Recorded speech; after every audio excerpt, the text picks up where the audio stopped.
Hey y'all, today we're going to be doing something a little different than normal. Instead of just showing you a deck list or whatnot, I'm actually going to be building a deck list right as we go. Okay, so this is a deck I've been thinking about a little bit, but I haven't actually built it. So the whole idea is you're just going to be able to see exactly how I go through the deck building process, and I'll walk you through some of the thought processes that I go through as I'm building. So the deck I'm building is going to be a Dimir Affinity, so that's black blue affinity. And here we are on mtgdecks.net. This is basically just a tournament deck database. There are a number of them. This is the one I happen to use. It doesn't really matter which one you prefer. So we're going to go to Pauper because I'm going to be building an Epic on a budget deck. Just one I'll put in my series. Um, so we're looking for a little bit less expensive stuff because $20 is the maximum for those decks. Now Pauper is a format where the main restriction is that they only can use commons. All right, so it tends to be a little less expensive here. These are tournament decks, and the max right here is $82. All right, um, so oh, 97. All right, still under 100, and that's pretty cheap for a tournament deck.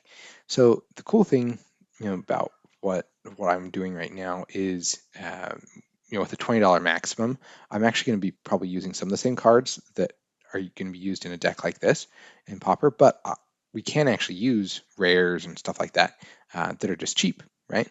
So it's a little bit different. However, I often find that Pauper decks have some interesting things for not a lot of money. Okay. Um, all right, so we're going to be looking for Dimir Affinity. There are a bunch of interesting ones. Packdoll, that's actually a creature that cares about artifacts. We might end up using that in the deck that we play. Here's another, that picture is actually of a creature with affinity for artifacts. And let's see, affinity. Oh, here we go. Here's Dimir Affinity. So we're going to click on that.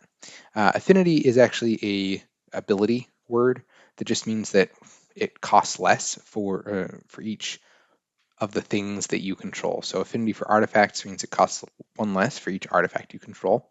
They can have affinity, things can have affinity for whatever you want. Affinity for knights, it costs one less for each knight you control, whatever. All right. Now this one right here, Steelfin combo.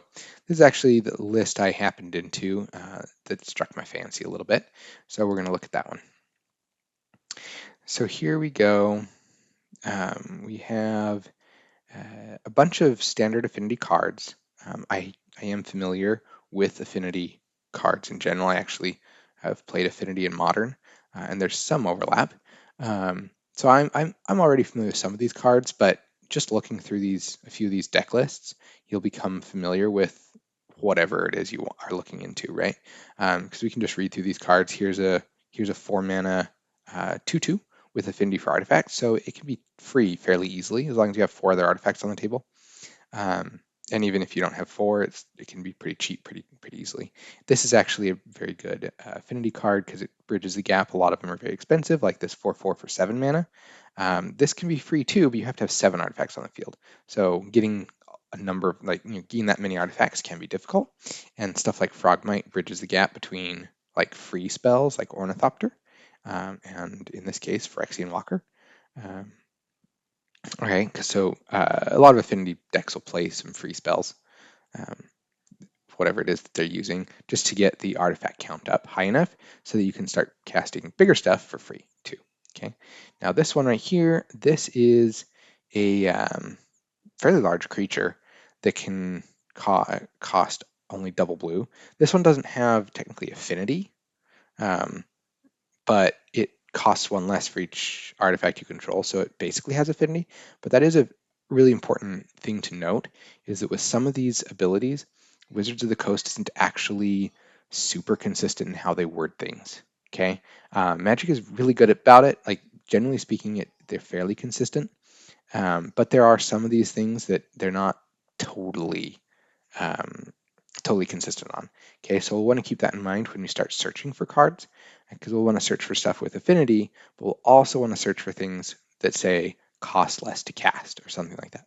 Okay. Here, the deck's name is Steelfin Combo. So we're going to be looking for something with Steelfin and then a combo with it, right?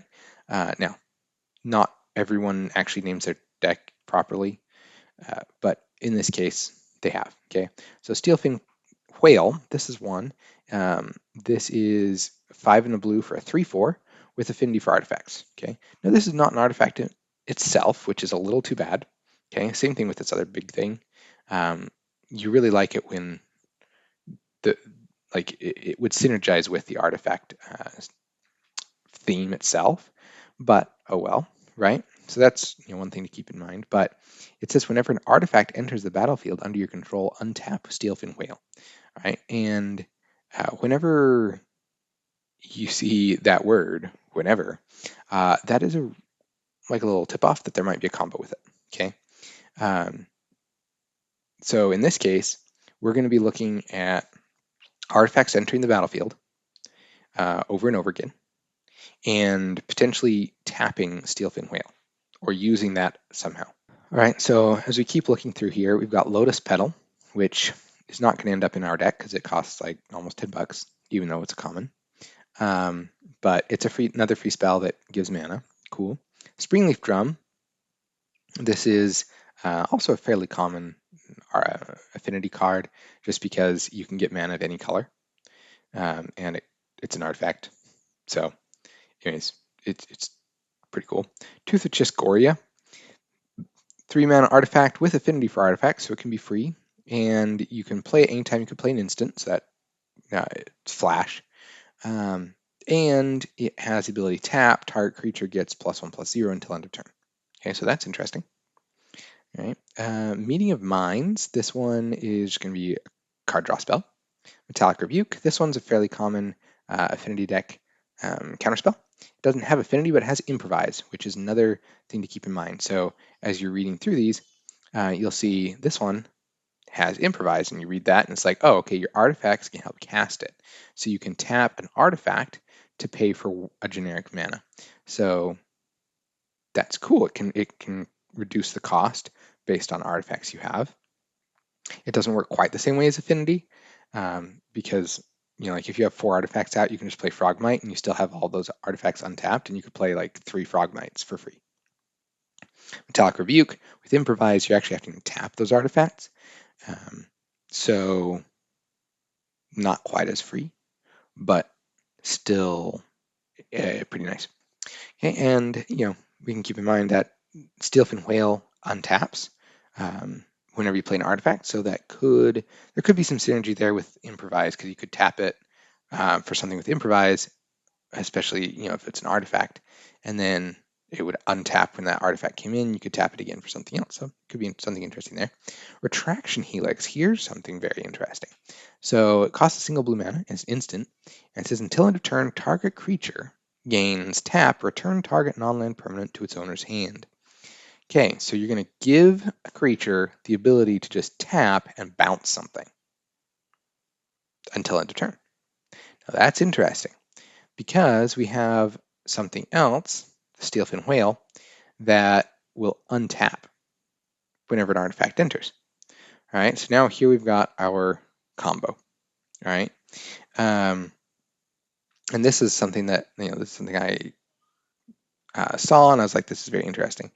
And at the time, I hadn't actually looked at Tooth of Chiscoria, so I didn't actually know how it was going to help you win.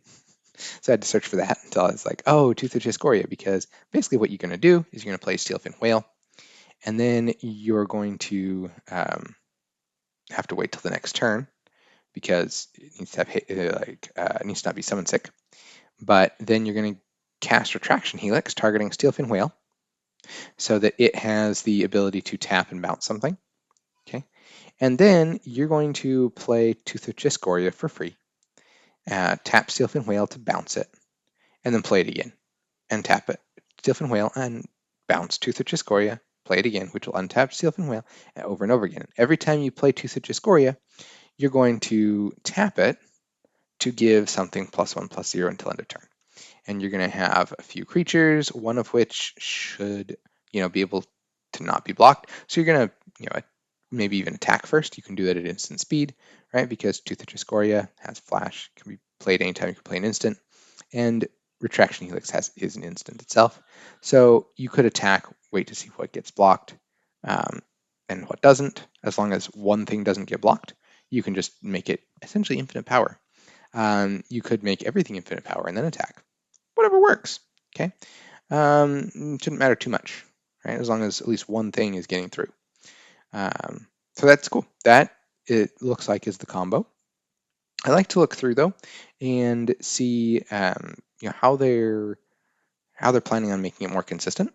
Because at this point, what we know is we have 4 copies of Steelfin Whale that are you have to have one of those.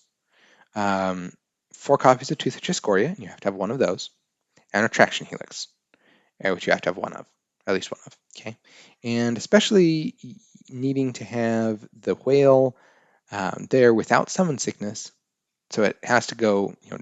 Unless you have some way to give it haste, which we haven't found yet, then you're gonna have to wait. You play it and then wait for a whole turn cycle until you can do this. That seems a little iffy to me because people like to remove combo pieces, especially creature combo pieces are fairly easy to remove, right? So that we don't want to rely on too much maybe, but let's see if they have any other ways of making it more consistent. So here's Reverse Engineer. Oh, cool! It's another improvised spell, and it draws you 3 cards. Nice. Thoughtcast. This is a classic affinity card. Um, 5 mana, but can be just a single blue to draw 2 cards because it has affinity for artifacts. And then we've got some land, actually only 12 lands, in part because of Lotus Petal and Springleaf Drum. But here we have artifact lands, okay? So it enters the battlefield tapped, but it's an artifact, and so it's worth it because it works for all of your affinity stuff. Okay, see the Synod is um, really funny. It's banned in Modern and whatnot because it's just so good with affinity decks. But totally legal in Pauper. It's an artifact land, and taps to have blue to your mana pool. And Silver Bluff Bridge, it's another artifact land. Okay, and here it doesn't seem like they care too much about any other color besides blue. They do have in their sideboard a couple red cards, so that makes sense. They have the blue-red bridge, and they have a Springleaf Drum and some Lotus Petals. So they're going to be able to get their red fairly often for those few sideboard cards. Okay. It can also be interesting to just glance through the sideboard sometimes, but generally you won't really end up using any of those cards because often they are pretty specific. So like Hydroblast is very specific. It's counter a spell or destroy a permanent if it's red. And Pyroblast is the same thing except for blue. Okay, it's useful in the sideboard when you can put it in against a specific deck, but not so much for us. Sometimes though you'll see some things like Nihil Spellbomb gets rid of graveyards. If your friends generally play a bunch of graveyard decks, this could be actually interesting. Reckless Fireweaver is actually another way to combo. Okay, because whenever an artifact enters the battlefield under your control, Reckless Fireweaver deals 1 damage to each opponent. So this could actually be, an interesting other avenue for comboing, because then you wouldn't need Tooth of Chiscoria, for example, because you can just, if this is on the battlefield, you can just bounce any of your 0 mana or free artifacts over and over again, and this will take care of dealing damage to your opponent. Okay, so there's some options. So some protection, another graveyard hate piece. This one is a lot like just Chiscoria, but it gives +0/+1 until end of turn. So I'm not sure exactly when you would actually sideboard this in, and I wouldn't be as interested in playing this in the deck. But it's an option. And this one, okay, so this is another way to combo off. Okay, because whenever you cast a non-creature spell, Elusive Spellfist gets +1/+0 until end of turn and can't be blocked this turn. And since you do have several non-creature spells, this would be a way to you wouldn't even have to do a full combo. Just swing in a few times with this and it should get the job done. Okay, so that's an interesting option. And Echoing Truth. Okay, Bounce Spell, so removal. Okay, now one thing to keep in mind is this deck actually has very little in terms of removal. It does have Retraction Helix, which can double as removal. Okay, so you can bounce your opponent's thing, which, you know, could be good. You're not going to be able to combo with that, though. You know, if you use it to bounce something of your opponent's, that will end your combo if you even started it. Okay, so that is cool though that you can use this just as removal, because that makes it so that it doesn't cost as much to use the combo in your deck. You know, if Tooth of Chiscoria or something else like Reckless Fireweaver or some other creature, some other card can give you the benefit from bouncing and replaying spells, then you might be able to play Retraction Helix and just use it as removal if you need it, or as a combo piece if you have the rest of the combo. Steelfin Whale is unfortunately not an artifact, like I mentioned earlier, but it is a 3/4 creature that you can play for a single blue mana, which is pretty good, honestly. And has, you know, pseudo vigilance, because if you just play an artifact after you attack with this, then you untap it, and it's a potential combo piece. So there's some room for using these not in the combo. All right. So we like that. So it's interesting. That's actually kind of what started getting me thinking. I personally wouldn't want to lean just so heavily into the combo, um, because like this deck really doesn't have very many ways to win without the combo, or just like playing a couple big creatures, and they're not even that terribly big. I feel like a lot of even casual decks will have some way of dealing with some of these creatures. You know, 4/4s. I mean, 4/4s are pretty good for free, especially. And this is a 5/6 for only 2 mana. Okay, so there's definitely some good things about it, but I kind of want to see if we can do something even more interesting. Okay, so let's see though. Let's put some of these cards into our architect list. So we're going to get started. We're going to put in Steelfin Whale. Okay, and I prefer to not work in that screen as much as the quick add screen. In the actual deck list screen. Okay, so Steelfin Whale, we've got Retraction Helix, perfect, and we'll put Tooth of Chiscoria in, even though I kind of doubt we'll end up using it. Because the thing is, Tooth of Chiscoria really isn't that good on its own. And I personally prefer playing combos. Either they're going to be all in and very consistent, and you know, you're just going to win the game with that, like every time, or they're just, you know, an option, but everything is still very good on its own. Okay, and Tooth of Chiscoria just does not seem that way to me. Giving something +1/+0 until end of turn, I don't know, it just doesn't seem worth it, honestly. But still could be good. Still could be good, and it could be good to just even have like 1 or 2 copies of. But if you just have like 4 copies of this in your opening hand, or even 3 copies, then it's kind of sad, because it's not a creature itself. Okay, and it's not helping you get a creature, right?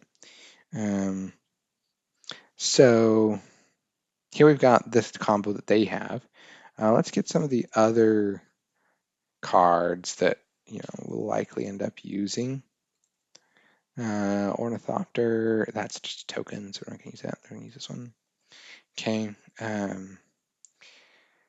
These are just some options. What other ones? We can always come back to this for reference, but Mere Enforcer, that's another good one. We'll toss that in there. Right now we're just kind of trying to gather a bunch of stuff and just see what we end up keeping. Springleaf Drum is pretty good. I'm interested in doing a black and blue affinity, so having some mana fixing is a good idea.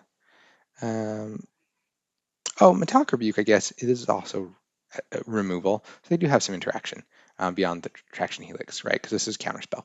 So that's better. They have 7 total interaction spells. That's actually pretty decent, especially for a deck that's trying to go fairly quickly, right? So that's actually pretty good. We could try that. We'll just toss Metallic Rebuke in there as well.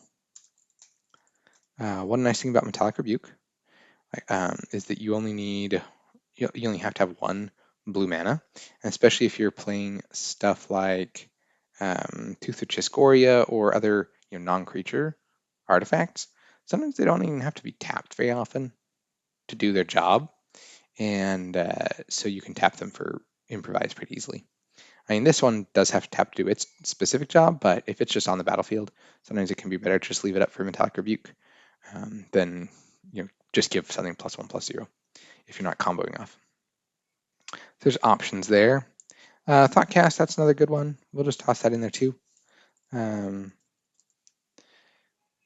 Okay, it might be a little bit more expensive, but we'll don't worry too much about the price as you're putting cards together, because you can always just check the price later. We'll do that in a second. Oh, Mistvault Bridge. See this Synod Silverbluff Bridge. Okay, we'll definitely want Mistvault because we're gonna do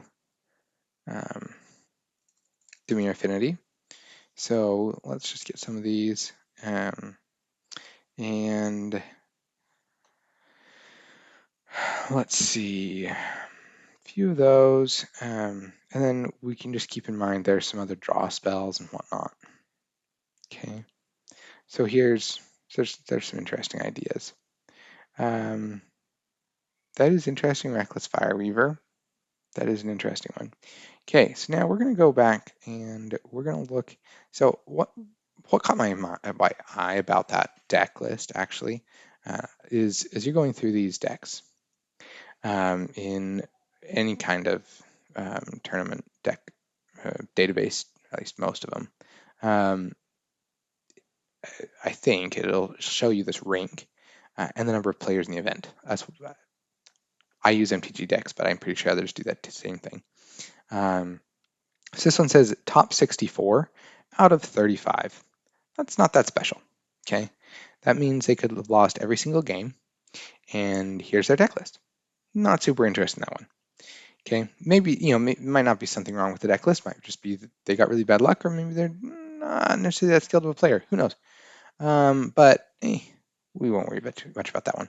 MTGO Pauper Leagues. So anytime you see the MTGO League, whatever format you're looking at, just know that there are a lot of them, and so sometimes, yes, even though it's first 5 out of 0, 5 wins, 0 losses, there's just so many of them that it doesn't necessarily mean a lot about the deck or the player necessarily. You'll have bad decks occasionally win. So anyways, just keep that in mind. But I generally just look for larger events and higher, decently high rankings. However, sometimes you can still get some interesting ideas from some other ones. So anyways, let's look through here. We've got Pact. These didn't necessarily do super well, but let's take just a look at them and see if there is anything interesting in them anyway. Because this is Dimir Affinity, so this is black and blue, and that's kind of what we're going for right now. So we might find some stuff that applies more specifically to what we're headed for. Because Pact Altair is actually one of the cards I'm hoping to use in the deck. I used this in the Ether Drift limited events, and it was pretty cool. So I'm hoping to use it in this. Basically, it's a 4-mana artifact creature. It's a 3/4, and whenever it or another artifact you control enters, each opponent loses 1 life and you gain 1 life. So this is another way to use our Steelfin Whale combo. As long as we have a free artifact, we can just drain our opponent with that. So that's pretty cool. And it is also just a whole lot better on its own, I believe, than Tooth of Chiscoria. Now, don't get me wrong, this deck, they won a 75 player tournament. I'm sure it's really good. It's just not really what I'm going for. That's really it. I'm sure it's a great deck. Just not really what I feel like. They probably get a lot of their consistency from just all the draw spells. So they have that draw spell, that draw spell, that draw spell. That helps. And then also, you know, these little creatures can block stuff. These creatures can, block stuff or attack. So I'm sure that's how they get their consistency. It's just, like I said, not exactly what we're going for. Okay, so we have Pact Altair, Refurbished Familiar. This is a fun one. So this has affinity for artifacts. So it costs 3 and a black, but it can just cost black. And it's a 2/1 with flying. And when it enters the battlefield, each opponent discards a card. And for each opponent who can't, you draw a card. So that's kind of a cool one. Here's good old Frogmite again. Gearseeker Serpent shows up again. Mirror Enforcer shows up again. We've got Blood Fountain because it's an artifact, then creates another artifact token when it enters. It also lets you return creature cards from your graveyard to your hand. So that's an interesting one. Candy Trail. That's a funny one. I mean, it's just when it enters, you scry 2, and then you can pay 2 and tap it, sack it to gain 3 life and draw a card. So that's kind of cool. Limbus, 2 mana. When it enters, you scry 1 and then draw a card immediately. And you can pay 2 and tap it and sacrifice it to gain 3 life. And when it's put into your graveyard, you shuffle it into your library. So there's just some interesting life gain stuff there. Tithing Blade. When it enters, each opponent sacrifices a creature. I don't really jive with it personally, but it could be interesting. So some removal, stripe removal spells, card draw. Okay, so some more card draw in this one as well. And good old Thoughtcast comes up again. Bojuka Bog, this one's a fun one. It's just exile all cards from target player's graveyard when it enters. So it's kind of nice if you're running black. You can just toss this in, and occasionally it'll be nice to just exile your opponent's graveyard. It does enter tapped though, so that's the cost, but it can be nice. And Vault of Whispers, here's another artifact land, just like Sea of the Synod. All right, and Darksteel Citadel. Darksteel Citadel is definitely a very popular artifact card, just because it's an artifact land, and it enters untapped, which Mistfall Bridge does not. Also, it's indestructible, just like the bridges, unlike the Sea of the Synod and Vault of Whispers. Okay, and so let's just add some of these that look interesting. So we'll go with Vault of Whispers. This one's a little bit more expensive, and so we probably won't end up using it in the final deck based on price, but we'll toss in here and we will check the prices in a little bit. Okay, so those are the lands.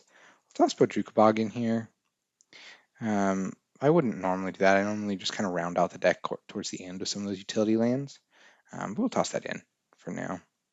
I'm not as interested in some of these. I don't know. I don't really jive with some of the flavor of these. They seem a little dark for me, honestly. They might be really good, but if I don't enjoy playing with them, then there's no point in putting them in the deck. Refurbished Familiar. That one's a fun one. I like that one. Okay, and we've got just a bunch of random counter spells and discard spells and stuff. They apparently like to gain life, these people. Okay. Now, also in this deck, we want to check for other stuff with affinity, honestly, just to check and see what's out there. So let's go to Scryfall. So this is a really good, database for finding cards. We're going to go affinity. Let's see, I've already searched for stuff with affinity before. Affinity for artifacts is what we're looking for. And we're going to say blue, black, including these colors, or most of these colors rather.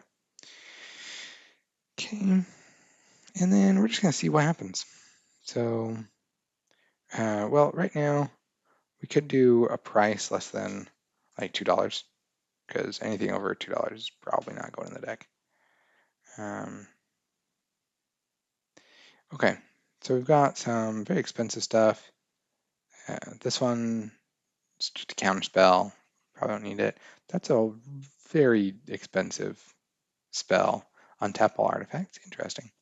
Okay, Broodstar, again, rather expensive. Like it takes a bit to get up to 8 artifacts, even in an artifact-centric deck. So that can be a little risky.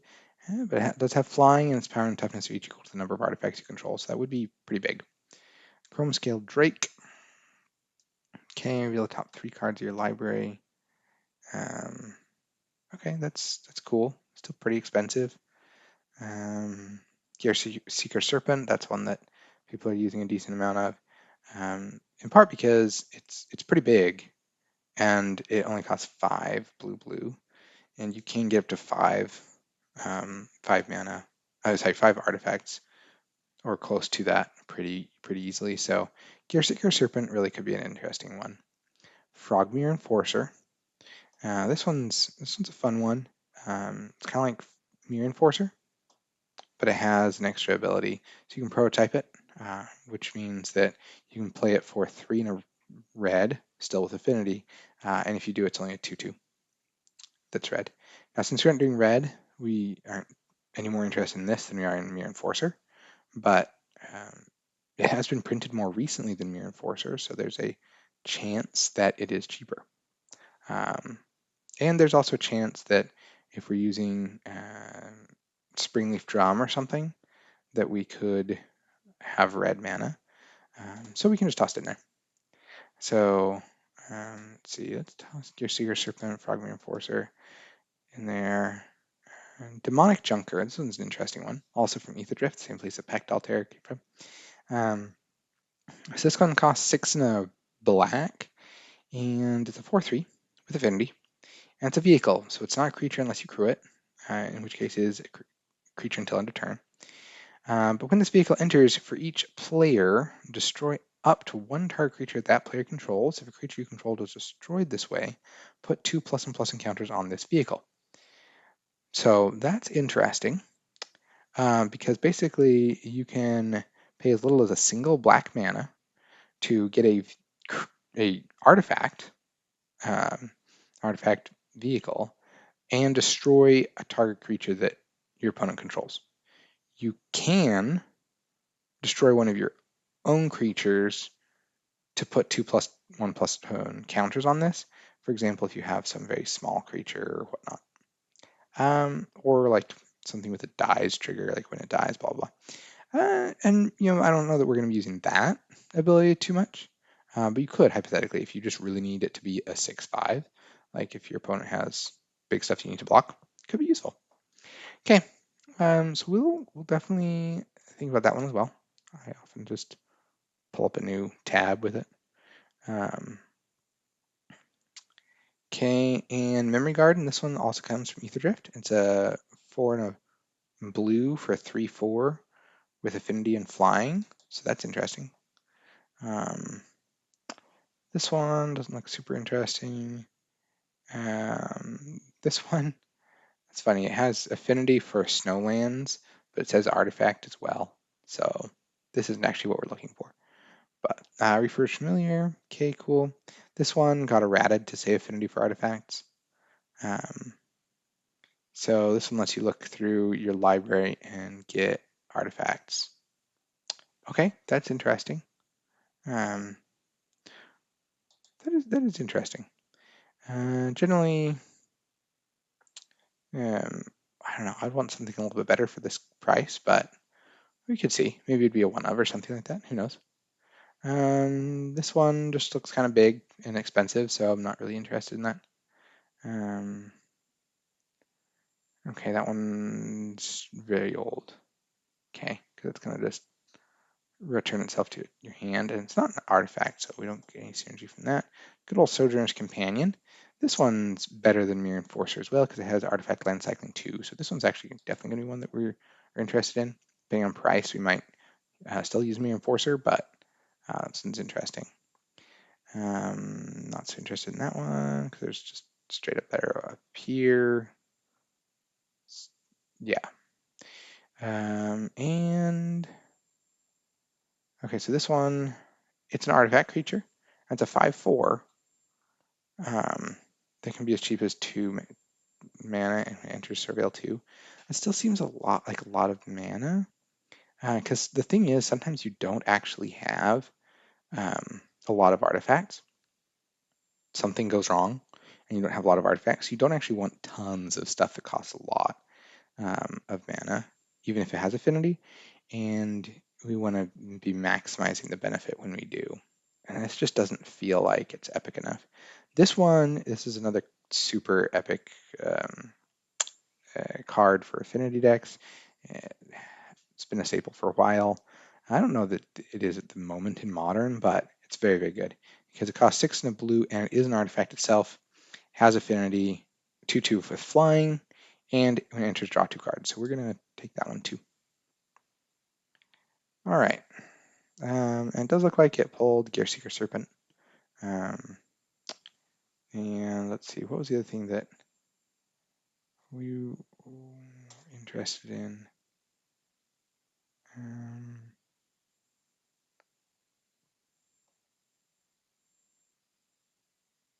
Okay, right. So just going back here. Oh, right. The first time Gearseeker Serpent was printed, it did not have affinity for artifacts printed on it. But then in this version, it does. So that's what happened to that. So now it says affinity for artifacts. If we go back to Kaladesh, it does not say affinity. They did try to update those a little bit. All right. So we've got some more ideas there. Now, we could also look at improvised stuff. And yeah, there's some other things we could look at. So let's start just putting these cards in the list. Gear Seeker. We're gonna end up with a bunch of kind of expensive stuff in this list. And Demonic Junker. So definitely one of the biggest tasks here is going to be trimming it down. Okay, what is actually worth it? What's really not?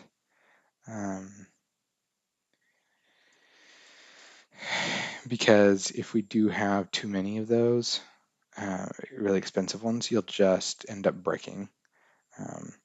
Essentially, because you just won't be able to cast anything if you don't have your cheap artifacts. Thought Monitor. Okay. So now we've gotten those in. I'll just close those tabs. Okay, so I don't necessarily love the categories all the time. I generally flip back and forth between categories and mana value and type and whatnot. Okay, so we've gotten some decent numbers of creatures out here, but we can see here we've got a lot of expensive ones. Let's look at the mana value, these spells. Okay, so we've got a few cheaper ones, but even 3, that's not terribly cheap. 4, it's getting up there. 5, 6, and tons of 7 mana ones. All right, so we're going to have to trim down a lot on these and really narrow in on what we are actually wanting to be doing. Looks like Pact Altair didn't get in here. Okay, so let's put that in there. Pact Altair.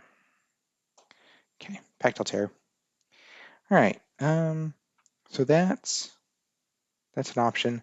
I wonder about anything else that cares about when we're going to be casting artifacts or making artifacts. There's a number of interesting things. There's one card that I remember seeing a while ago. let's see if I remember the exact name. Haha, I did. This has actually shown up in some Pauper deck lists, Affinity deck lists. If you're interested in doing something like this, I would definitely look through, like, don't just look through Dimir Affinity. You'd also want to look through some of these other Affinity decks, Affinity, like the color combinations, um, like Grixis Affinity or whatever. You just look through because sometimes you might find some interesting ones, even if you're not interested in doing those exact colors. But sometimes where you'll probably run into Ethereum Spinner. This one is a 2 and a blue for a 2/1 artifact creature, and whenever you cast a spell with mana value 4 or greater, create a 1/1 colorless Thopter artifact creature token with flying. Now, one of the interesting things with affinity decks is that they often play things with fairly high mana values. So we could get some interesting value out of this, okay? This would be another option um, for ways to benefit from casting something over and over and over again. So options. So let's see. Let's put this in the deck as well. Ethereum Spinner. Okay. Now we really need some more like low cost artifacts, honestly. You'll notice this one, for example, uses Phyrexian Walker, which is a 0/3 creature, just because it's a free artifact, right? They also use Lotus Petal because it's a free artifact that, they can get mana out of when they need it, but it's a free artifact. One thing that could be interesting is, over here we have Tormod's Crypt, which is a free artifact and graveyard removal. So there's a chance we could actually just put in a Tormod's Crypt as graveyard hate, and it could help us just get up to our artifact count. Okay, so that's that's an option as well. There are a number of options. So there's another creature that you could put in here. Here's an artifact creature. This one you'd also find in tournament deck lists, but you can just search for artifact creatures. Sometimes these searches take a really long time. I will be honest there, which is why I'm not necessarily just searching for them, since I do know about them. And as you become familiar with decks and cards and whatnot, this process will go a little faster. But you could definitely search for this because you could search for stuff like whenever you cast an artifact spell or artifact.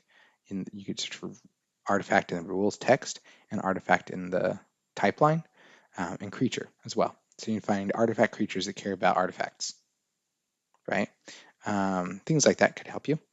But yes, sometimes I actually do spend several hours researching cards if I'm really trying to get the maximum amount of synergy and the perfect cards and whatnot. But this one is an interesting one because it does just cost 2 mana. But whenever you cast an artifact after that, then you'll get benefit. So that's also an interesting one. You'll notice there are often themes in decks, in sets, I mean. So we have, for example, Refurbished Familiar comes from Modern Horizons 3. Ethereum Spinner came from Modern Horizons 2. Pact Altair came from Ether Drift. The more you're familiar with these, the more you'll notice patterns, which is not required, but it's just, it's a thing you'll notice. So Ether Drift also gave us this one. This one came from Modern Horizons 2. Some of these like Modern Horizons deck sets have a bunch of different like support for various different archetypes like Affinity. Okay, so this one also came from Ether Drift. So one other option is to look through those sets. Okay, so let's see. This one also came from Modern Horizons 3. Okay, so we're seeing a few from Modern Horizons 3. We also see some from Modern Horizons 2. This one actually, yes, it's been reprinted in Jumpstart, but it came from Modern Horizons 2 as well. Anyways, so let's take a look at some of these more recent sets. Maybe let's take a look at Modern Horizons 3. And we'll see, go to advanced, and we will put in set MH3.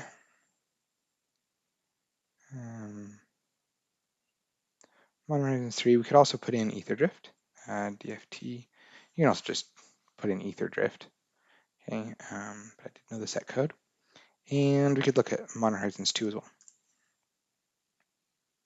Okay, so now we have a few sets here we'll just be looking through, and we will ask for artifacts. Oh, artifact. And we will say that the colors are going to be at most blue and black, because we aren't interested in specifically in red or green or letters or whatnot. Red, green, or white. I mean. Okay, so let's just see what we get and see if we need to. I think the color. Yeah, so let's go back and let's change that, because the color was exactly these colors. We wanted most of these colors. That'll give us more. Okay, so we have 113 cards. All right. So that's cool. We could look through all of these. Yeah, I'll just scroll through them, and I've looked at a lot of cards before, but you could read through all of these, which I won't right now. This one's from Modern Horizons 3. This says whenever another artifact enters the battlefield under your control, target creature an opponent controls gets -1/-1 until end of turn, which that's interesting. Another interesting way to use having a bunch of artifacts enter. You can actually remove your opponent's creatures with that. And let's see. Here's good old Demonic Junker. Yeah, so there's here's more of the bridges. So you'd find an Ethereum Spinner this way as well. Ethereum Terramander. This one's an interesting one. It costs a single black, which would actually help our, low end of our mana curve. Decent amount. And it's an artifact creature. It's a 1/1 with flying, so that's cool. And it can block only creatures with flying. Okay, so it can't actually block everything, but it can block flyers, so that's cool. But it has adapt, so you can pay 6 and a black to adapt 4. And adapt means that if it has no +1/+1 encounters on it, you put 4 +1/+1 encounters on it. Okay, that's what adapt 4 means. But this ability costs 1 less to activate for each other artifact you control. That actually could work out really well, because it could help us in the early game get our artifact count up. But then later game, once we have several artifacts, we can just pay a single black to make it a 5/5, right? So that's cool. We're gonna definitely put that in our list for now, and we'll keep looking. And this one's interesting, because this is fairly cheap. We could actually make put a mana value cap on this. Let's actually do that. Because we have, whoops, there we go. We have so many expensive stuff. Let's put a mana value cap of 3. Now we have only 82 cards to look through. That's better. Okay. But Grim Bauble. This one's an interesting one, because it costs a single black, and when it enters, target creature and opponent controls gets -2/-2 until end of turn, and you can pay 3 and tap it and sacrifice it to Surveil 2. So that can help you find cards you need later in the game when you're needing it, and it helps your artifact count early on. So I do like that one a decent amount. This one, it costs 1 and a blue, 2/1, and it adds blue, but it can only be used to cast an artifact spell or activate an ability. That's still interesting, because it is an artifact, and we're primarily going to be having artifacts. So there's some options there. Yeah, Nettle Cyst is another interesting One, just because it's a 3 mana artifact equipment, but it makes a 0/0 creature and attaches itself to it. So you basically have a creature to start with. But it gives +1/+1 for each artifact and/or enchantment you control. So analysis could be interesting as well.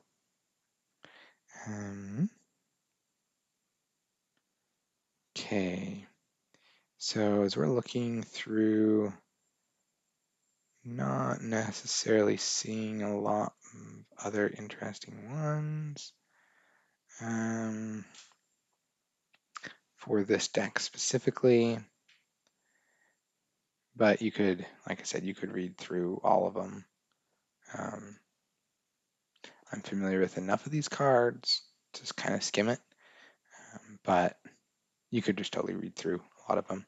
This one is an interesting one, just not for our deck. It costs black, and it's a 13/13, but it gets -X/-X, where X is your life total. We're planning on gaining life, and this one probably, like, yes, it would add to our artifact count, but still probably wouldn't be super useful. It could be interesting, but it just doesn't seem like it would synergize optimally. And I think it actually might be kind of expensive. I'm not sure. Oh, no, not too bad. Not the cheapest, but not the most expensive either. All right, so let's try to toss these in. Oh, this one's a little bit more money too. Okay, so we're going to toss these in and see where that lands us. Ethereum Terramander. Okay, Grimbobble. Guidelight Optimizer. And Nettle Cyst. Okay. Well, there we go on that. All right, so now we have a few more options here, and I kind of like that.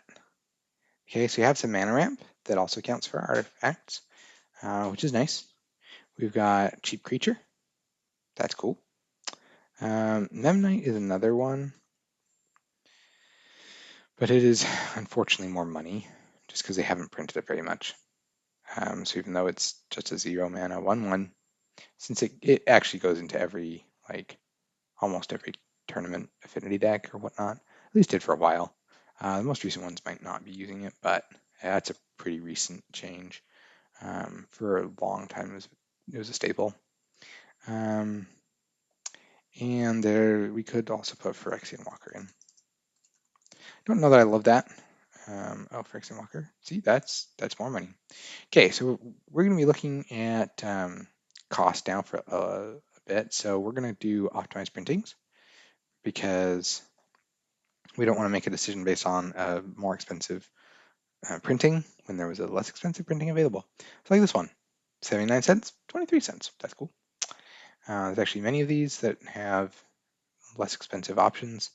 I don't think that's worth it. 3 cents is just not worth, or 5 cents at this point isn't worth having the retro frame to me on that one. But I don't know. It's fine. It's fine. I'll just get it as cheap as possible. This one also has a retro frame. This one I actually kind of like the art on this one. Cool. So we're getting many cheaper options here, which is nice. And we're also ditching the whiteboarder. I don't do whiteboarder cards. I'm glad if you enjoy them, but wow, I can't do whiteboarder cards. All right, so we're getting several cheaper options. All these look pretty good. Oh, look, Phyrexian Walker came down from 428 to 132. Yeah, that's way better. Still probably won't use it, but that's significantly better. So our total deck cost went down from 18 something to 12 something. That's pretty cool. All right. Now, I kind of like some synergies we have going on here. So we have, let's see, we have Ethereum Spinner. This one's an interesting one to me because the ability to just make a bunch of Thopters, that's actually kind of cool. 1/1s are a lot of 1/1s often win the game. Like, that's a really good way to win a game. And it does help your affinity count. It also just has stuff like artifacts entering for all of your like Pact Altair triggers, even Steelfin Whale triggers and whatnot. So that's cool. It does not trigger Patrick Automaton because it's only when you cast an artifact spell, but it's still interesting to me. Okay, and this one cares about mana value 4 or greater. So Pact Altair is one that we, I was planning on using. So that's cool. And Refurbished Familiar is a nice one, along with Frogmite. Both of those can be pretty cheap. So those are all probably going to be 3 ofs, honestly. Or at least we can start with those as 3 ofs. I like the idea of 3 Spinner, so I'm going to try to build around that too a little bit. And that will work with the combo option. So what we're going to try to do here is kind of go with a combo, like it's kind of an out of nowhere way to win. Because Retraction Helix, one thing I do like about Retraction Helix is it can just be removal. So that is, I think it makes it more worthwhile to play Retraction Helix because you can bounce anything. So that's cool. Okay. Now Memnite is probably going to go because it costs a little too much. And one easy way to do that is you can just say, hey, let's sort it by price. And Vault of Whispers and Phyrexian Walker, both are probably going to go. We could toss them in our maybe board if we wanted to just save them. But honestly, this one's just going to go. Like we can do different things. Okay. So now we've got everything under $1 at least. This one costs 85 cents, 67, 63. Okay, so some of these are a little expensive still. Oh, Sojourner's Companion. Where's that? We could put Sojourner's Companion here. Or is Sojourner's Companion over here already? It is. So like in this case, Sojourner's Companion only costs 15 cents. And it's better than Mere Enforcer. So we will use Sojourner's Companion. Okay, Mere Enforcer is more expensive because it hasn't been printed in as long, pretty sure. Here, I guess at least not as much. Hasn't been printed as much as recently. Sojourner's Companion was printed as part of Modern Horizons 2, and that lots of that set were sold. So there's just a lot of them in circulation. Alrighty.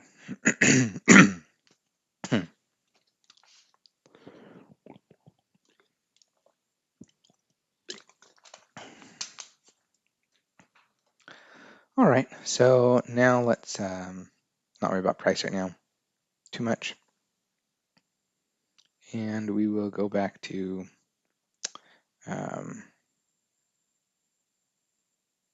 mana value spells. All right.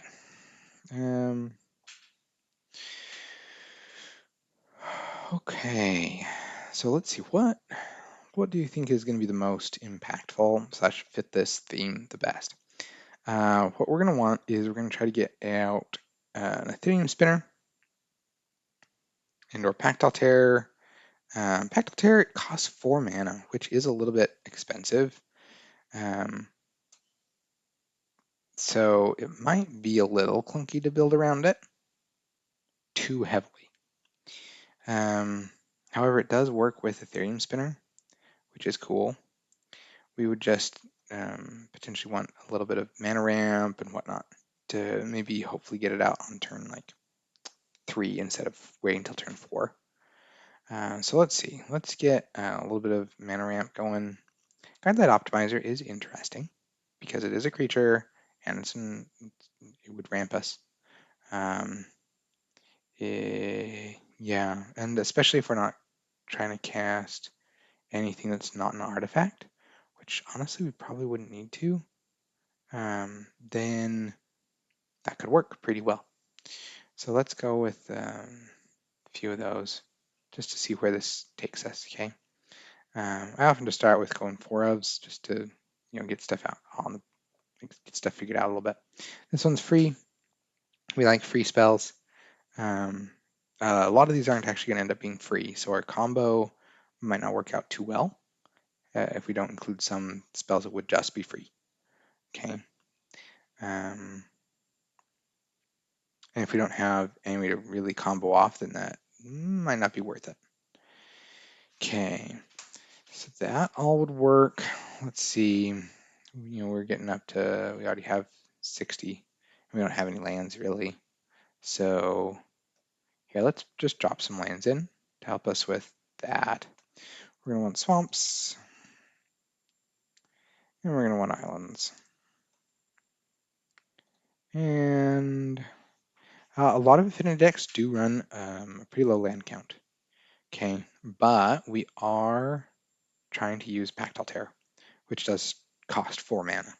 And we're trying to use Ethereum Spinner, which costs 3 mana. So we might need to go down a little bit on Pact Altairs. That could be an option. And or just have a little bit more land and slash mana ramp than an Affinity deck normally has. Just try this out. Okay, so let's go with, let's see, 12. That's how many that other one had, but they didn't have anything really cost a lot of mana. Let's go up on these. This one's gonna maybe be a little too expensive, but we'll see. Mistfall Bridge, yeah, we'll have 4 of those. So we will. Darksteel Citadel also does not tap for colors, so that is a little awkward. Yeah, let's go with 18 lands just to start out. Okay, so how well would this actually work? We're gonna need probably, I would say 16, 20 cheaper artifacts potentially to make this actually work very well. So at least 16 cheaper artifacts. Patrick Automaton is going to make that's a really good spell if you're going to be casting a bunch of artifacts. So let's go more on that one because this can definitely win a game on its own. We've got Grim Bauble, that's removal. We like removal, especially because we're planning on not winning in just a couple turns. We're going to be taking just a little bit longer most games. So more removal is probably a good idea. Ethereum Terramander, I do like that one. So here we've got 28 cards under like 2 mana and under.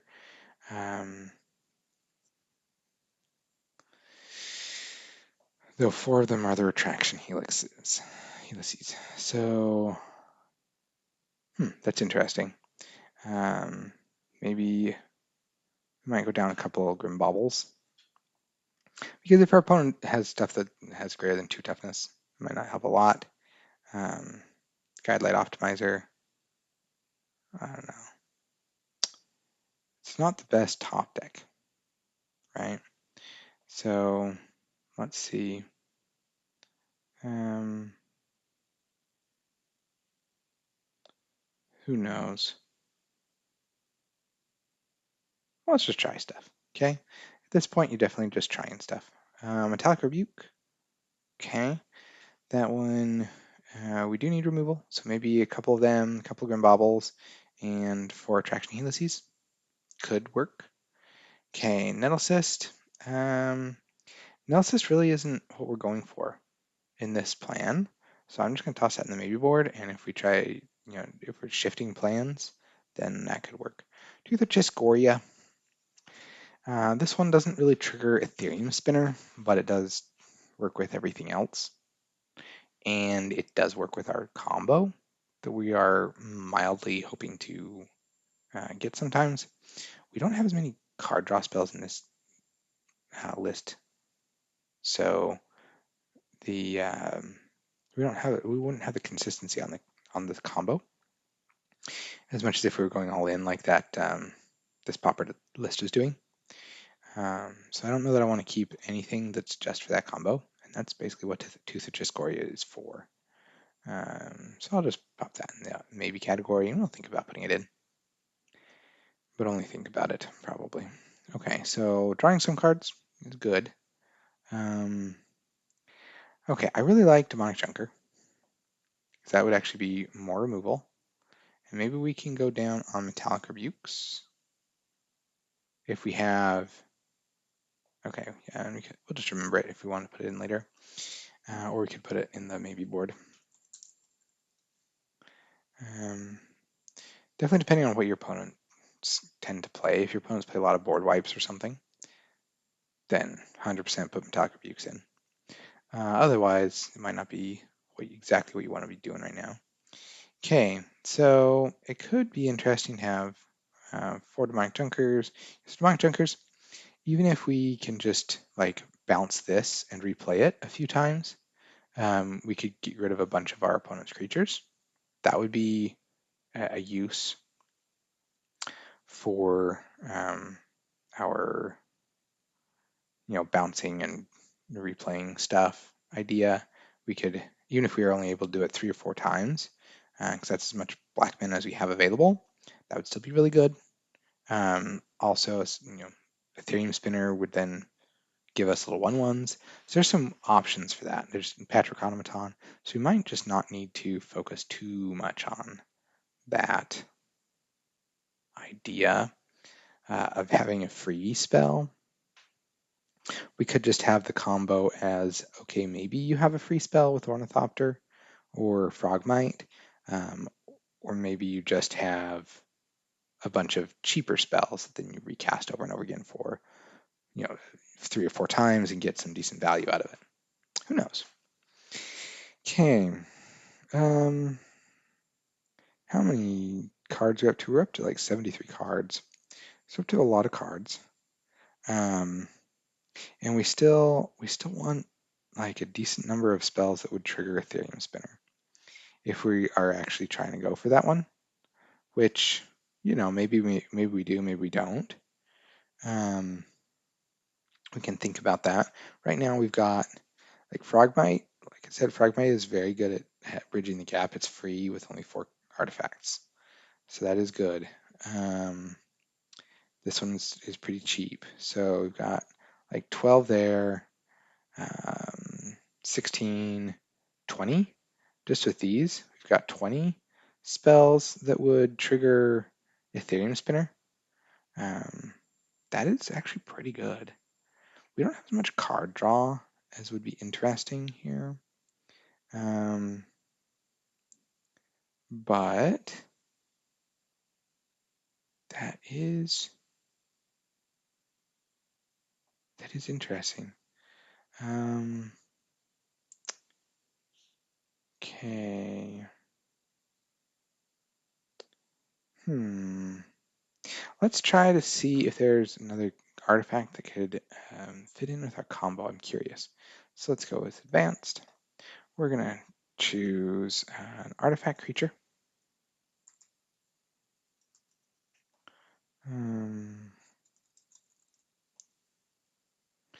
Because I'm just a little iffy about playing that the whale. I don't know, or at least as many whales. I just don't know. Like a 3/4 is nice, but I'm just curious. So let's see if there's an artifact creature, blue, black at most, and let's say we have untap in the rules text. We'll just see if there's any other card. So we've got some pretty old cards. A lot of stuff like doesn't untap. Oh, I remember. We should also put in a price less than $2, just in case that matters. Quarter Monitor. Whenever it enters the battlefield, untap target artifact or creature. Okay, that's one that shows up in some other combos. It's an interesting fun fact. I'm just curious if there's any of these that this one has an untap ability. That one's always fun. Um, yeah.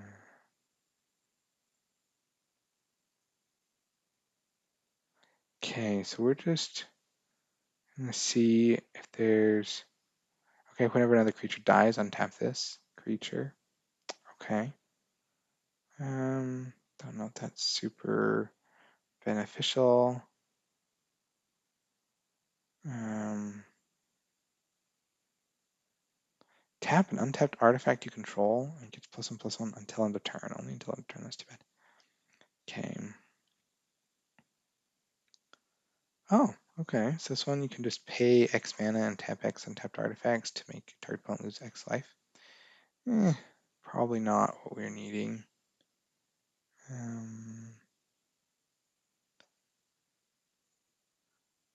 So this is kind of what happens when you're looking for a combo piece. You end up kind of searching for stuff. And sometimes you don't find something, sometimes you do. This one, if you really just wanted to tap and untap it, you could play this with Springleaf Drum, tap it, and tap Springleaf Drum, just untap it with the blue mana you make from it. But you don't need to be able to do that once. Okay. I'm not seeing anything. Okay, whenever you cast a historic spell, untap Traxos. Okay. So that's whenever you cast an artifact spell, you'd untap it. So that actually is kind of interesting. Costs a little bit,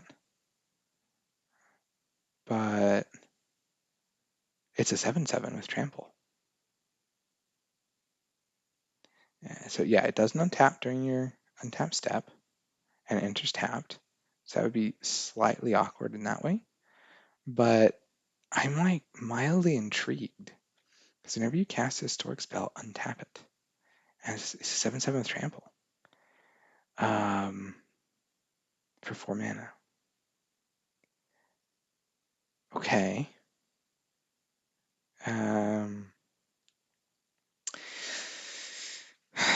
That would probably put a little too much strain on our mana. But it's still interesting. It still is interesting.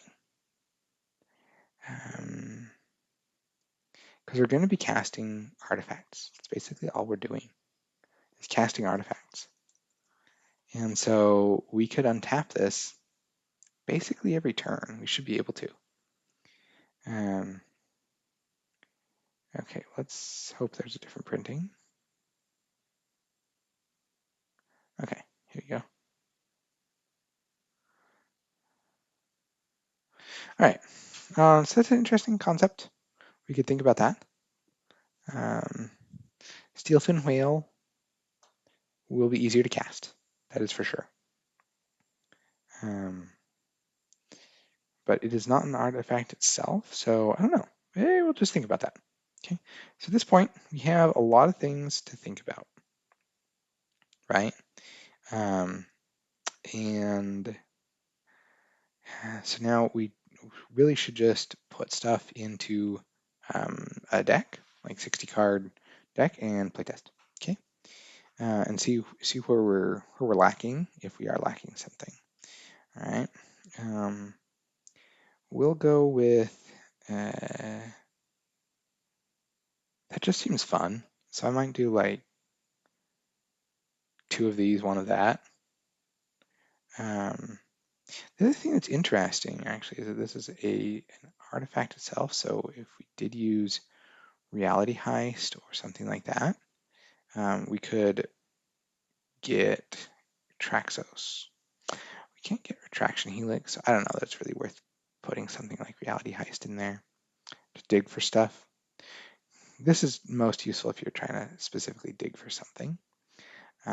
But just getting 2 artifacts could be pretty useful. So I don't know. It's a concept. All right. Memory Guardian doesn't seem, I don't know, Memory Guardian seems really good, but maybe it doesn't make it either. I don't know. All right, so let's start putting some of these in our maybe board. Just save them for later in case we need to pivot. All right, Reality Heist. I'll keep it in mind. It's an interesting concept. 2 mana, look, find 2 artifacts in the top 7. It's an interesting one. It's an interesting idea, right? This one, okay, we are needing to trim down 9 more cards. 9 more cards. Do we really want to have no card draw or some card draw? The thing is with Affinity, often Affinity plays a lot of kind of bad cards and relies on card draw to make up for it, right? So that's what this deck is doing, okay? And it plays Iron Frogmites. That's a 2/2. Yeah, and yes, it can be free, but it's still just a 2/2 with no abilities once it's on the battlefield. Mere Enforcer is not a terrible card. It's a 4/4, but still is just a 4/4. Ornithopter is a 0/2 with flying. Woohoo! Okay, so the Phyrexian Walker, that's a 0/3 with absolutely no abilities. This is a 3/4, right? So in and of itself, if you're not comboing, this actually isn't that good. Like that good. It's 3/4, which is, it does something. And Tooth of Chiscoria, like you said, it's not that good on its own. So basically, it plays like Affinity decks tend to play a lot of cards that are not actually that good on their own. It's just when you get them all together and enables stuff like, oh yeah, 2 mana 5/6, or even 0 mana 4/4. It actually is pretty good if you can get out early enough, right? Not so great late game, but if you can get this out early game, that is pretty cool. 4/4 on turn 6, maybe not too special. 4/4 on turn 2, that can do some work. I have, playing an Affinity deck in a tournament, modern tournament, I got 2 Mere Enforcers or Sojourner's Companions out, and a Frogmite out on turn 1. I did end up winning that game, actually. 10 power and toughness on turn 1 is difficult to beat. I think it was a Frogmite on turn. Frogmite. It was 10 power and toughness. I can't remember exactly what the two toughness came from. Anyways, so yeah, and then just lots of card draw. So you get lots and lots of cards. So your advantages are you have a few really epic plays that you can do pretty early on, and you just have a lot of cards. That's a pretty typical one. This one isn't really going for quite as much of the bad cards. Instead, we're kind of headed towards like actually good cards. So like Patrick Automaton. Yes, it's a 2 mana 1/1, but it's going to get bigger, and it has Ward 2. We've got Ethereum Pteramander. Yes, it's a 1 mana 1/1 with flying, but it's going to turn into a 5/5 with flying. Stuff like that. So I'm interested in potentially just like not worrying too much about card draw in this deck. Potentially. Okay. So let's see. What else do we want to take out? We want to trim down. Let's see. So what is our game plan? Our game plan is cast small artifacts, cheap artifacts, and then get some benefit from them. And the benefits are Patrick Automaton to make it big. Ethereum Spinner once we start casting expensive spells to get Thopters. Pactile Terror to just drain our opponent. And yeah, basically that's it. Occasionally we might do a combo. So there's some options, a few options there.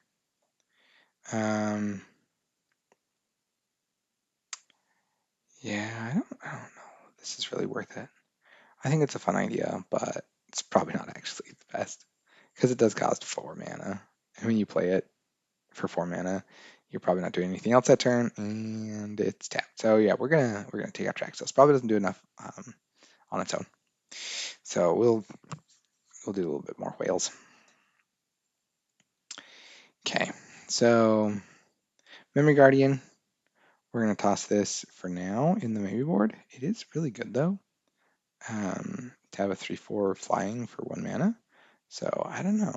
I don't know. Thoughtcast. We will toss that out as well. Sojourner's Companion. Okay, so right now we have, let's see, 4, 5, 6. We've got 10. 10 1 mana artifacts, 6 2 mana. Okay, so my one thought is, do we really want Ornithopter or not? Probably the answer is yes. We also want to think about our artifact lands.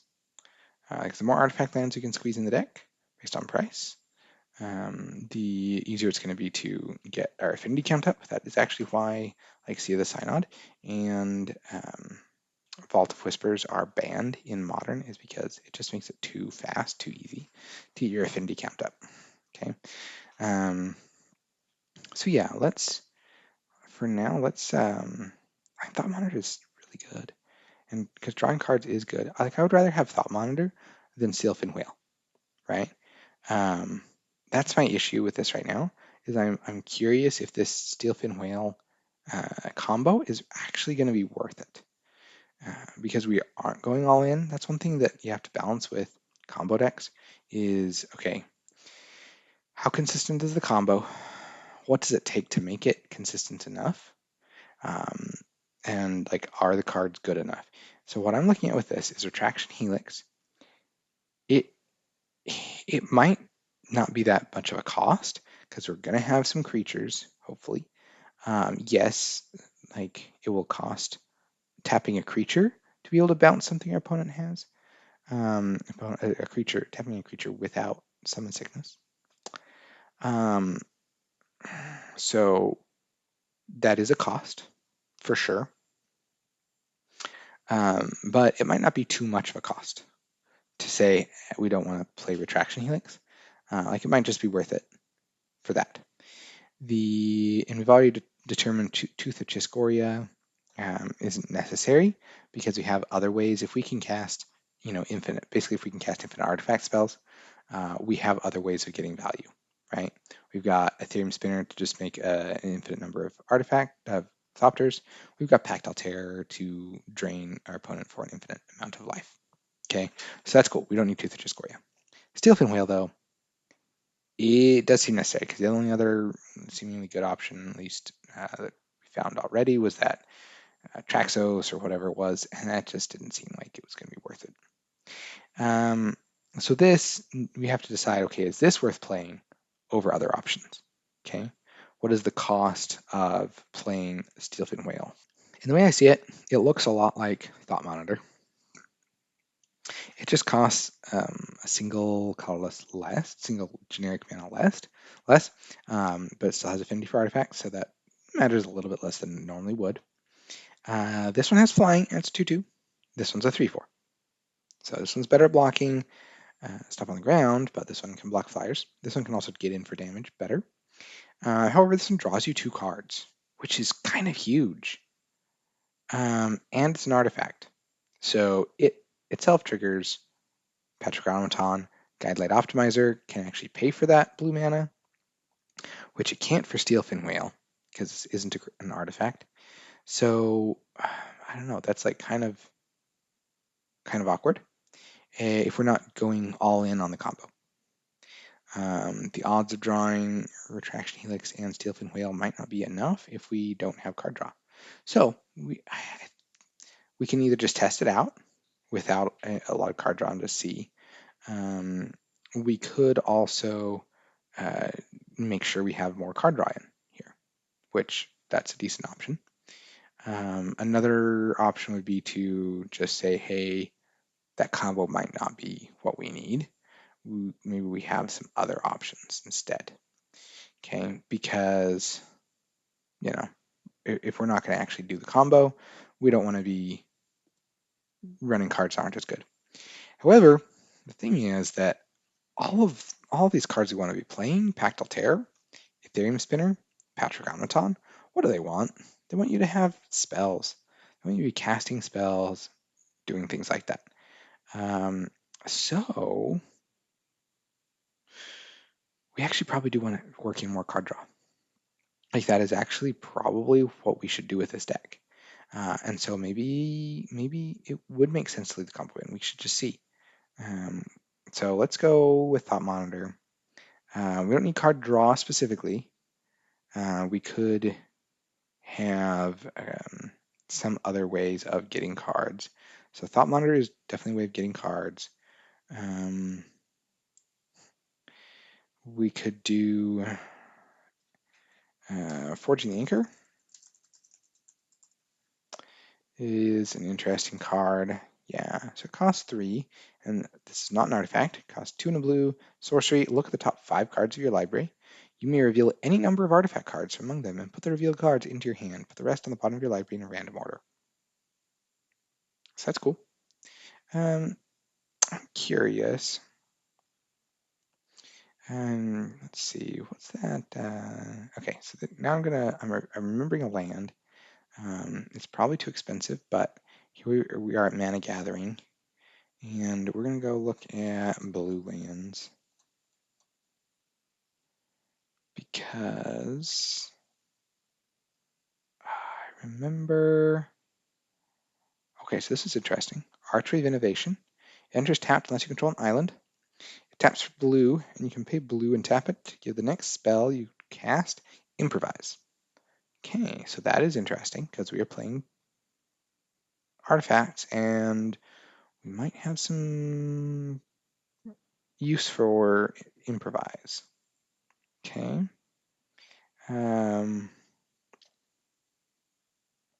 Alrighty. That is intriguing because then we could improvise like a Patrick Automaton or improvise Forging the Anchor or Ethereum Spinner or Pactal Terror. There's actually a number of things we could use improvise for. Say we're short on mana, short on artifacts. We only have a couple. You can use improvise and affinity together, right? And then each of your artifacts basically is paying for 2. So even stuff like Thought Monitor or Demonic Junker could actually be useful. Okay, so that's interesting. I'm intrigued about Archway of Innovation. So let's put that in the deck and let's see how much money it is. Oh, cool. It is not a lot of money. There might even be cheaper versions. It's probably not going to be something we use a lot of, probably just 1 or 2. That's just an interesting idea. Okay, and then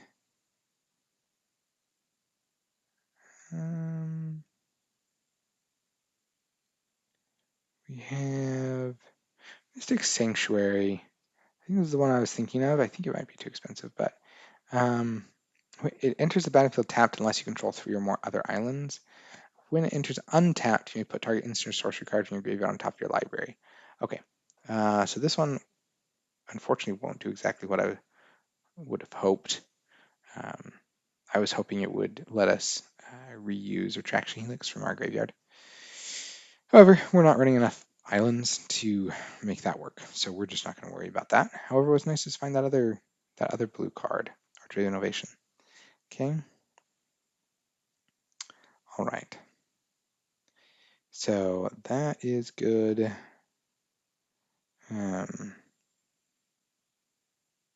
Cool. Then we will move on. Okay. Well, let's see the black ones. Oh, and there's also these double-faced cards, double-faced lands, which I don't know that any of them would be super useful for us, and except the ones that might be kind of expensive because they see a lot of play. Okay, so does any of these look remotely interesting? Just take a glance. That one's already in our maybe pile. There's probably one from Modern Horizons 3 we could look at. But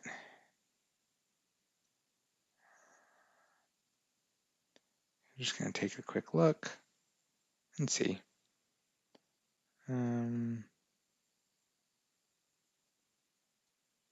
So nothing interesting yet.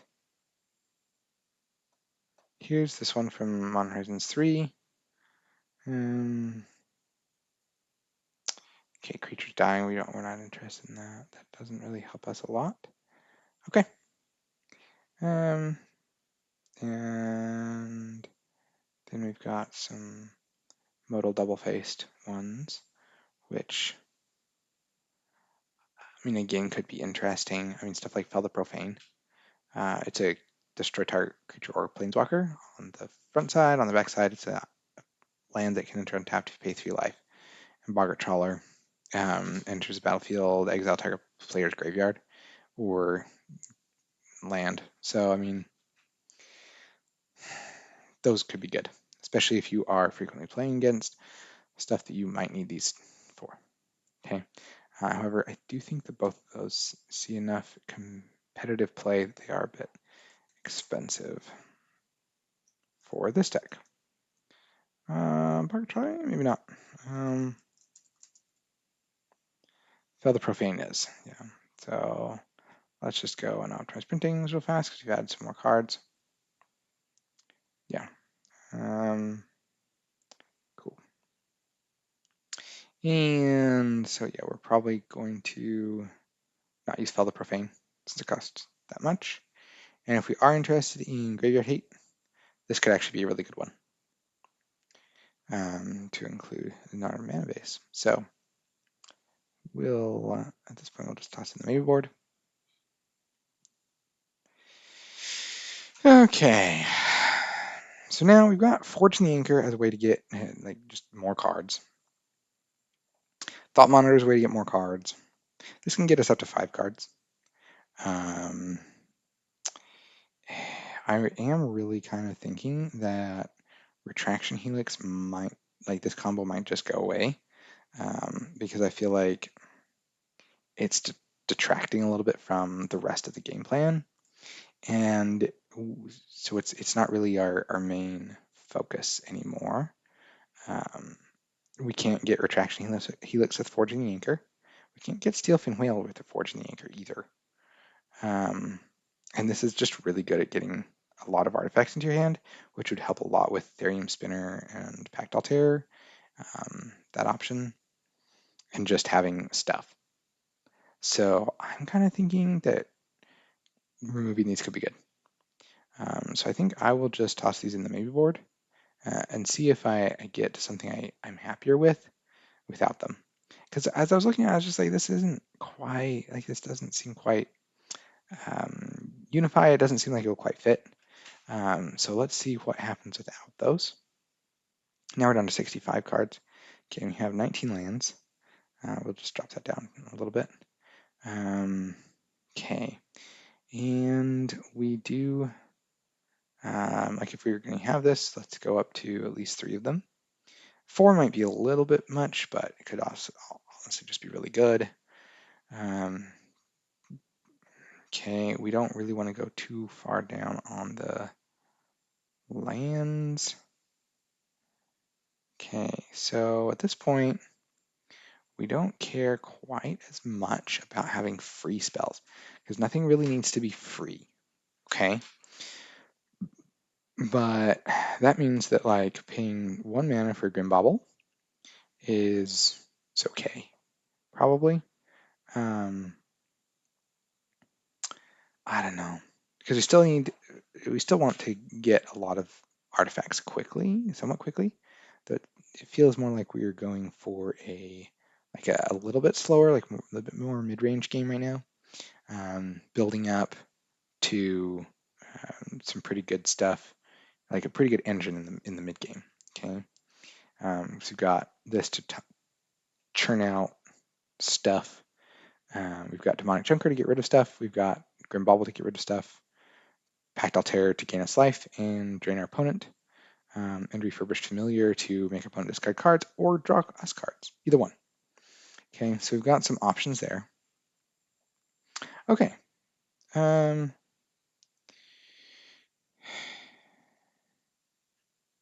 Okay. Let's see. I'm curious if we can just bounce something. If there's another way to bounce something. Let's see. We can just go to advanced and say, hey, return artifact you control to hand. Turn artifact you control to hand. Let's see if there's anything in that. 45. Okay. Let's see. We're going to say most of these colors.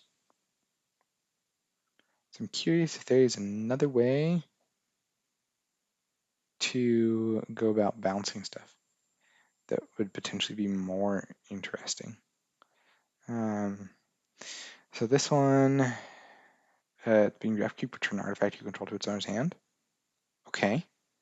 That is like honestly slightly interesting because being able to replay our stuff, being able to replay a Grim Bauble or Demonic Junker or a Thought Monitor or even a Refurbished Familiar could be interesting. Okay, so that's something to think about. It's still, like it's a 4/3 with flying on its own, and it's an artifact creature, so that is interesting. I'm honestly kind of curious. I'm gonna be interesting. It's gonna be interesting to test Ethereum Spinner, see if this one's actually worth it, because it could turn out this isn't actually valuable enough.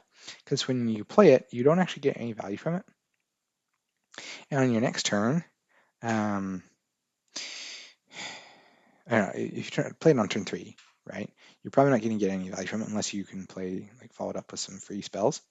So I don't know. I don't know how valuable Ethereum Spinner is, but if it does stick around for a little bit, it does seem like it would be good. So I don't know. We'll see. We'll see about Esperzoa. Clouds from Curio. Whenever a non-artifact permanent enters battlefield control, you return another permanent you control. Okay, so it's non-artifacts. That's not what we need. Okay, so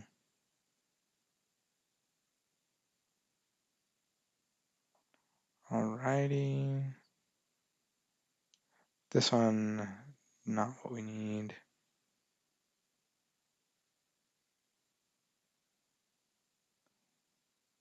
Okay, so this one is just a bounce spell, but there are other bounce spells.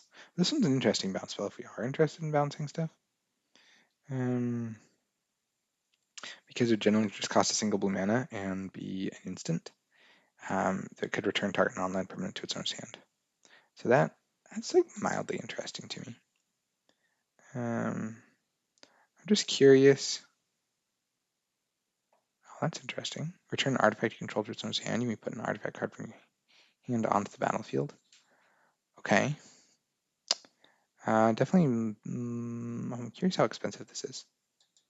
It seems like the thing that might be, yeah, it's a little bit more expensive. Also costs 4 mana.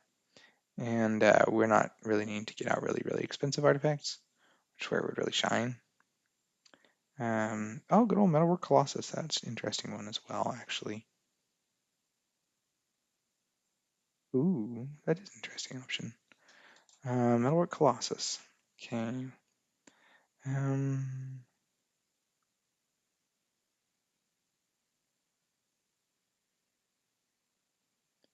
Okay.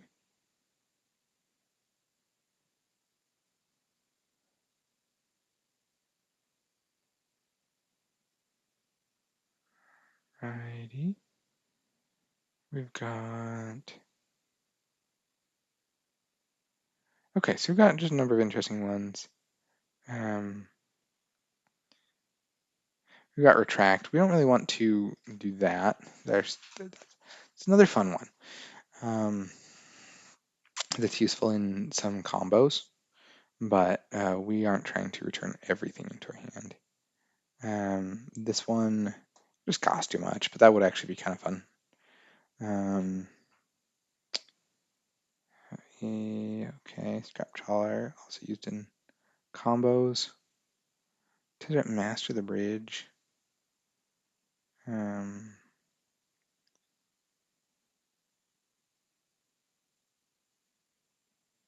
Okay, this one's used in some modern decks.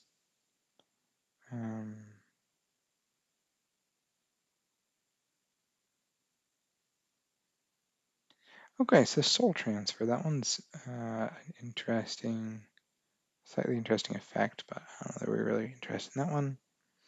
Okay.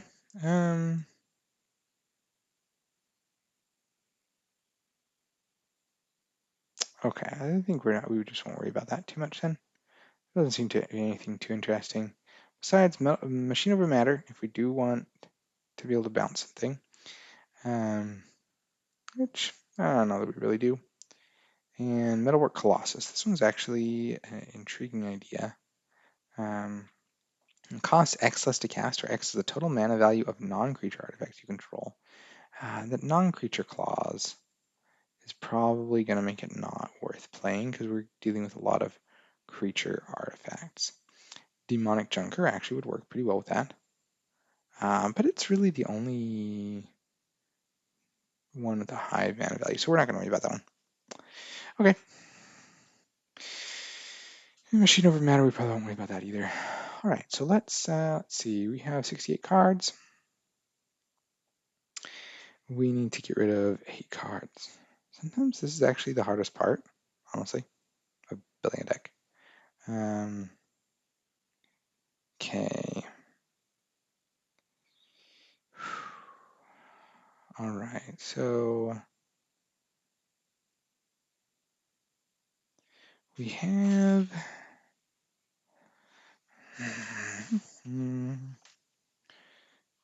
Okay. What about? There's a card that I've seen some. Actually used it a time or two. It costs a single blue. Mana cost is going to be 1 blue mana. It is an artifact.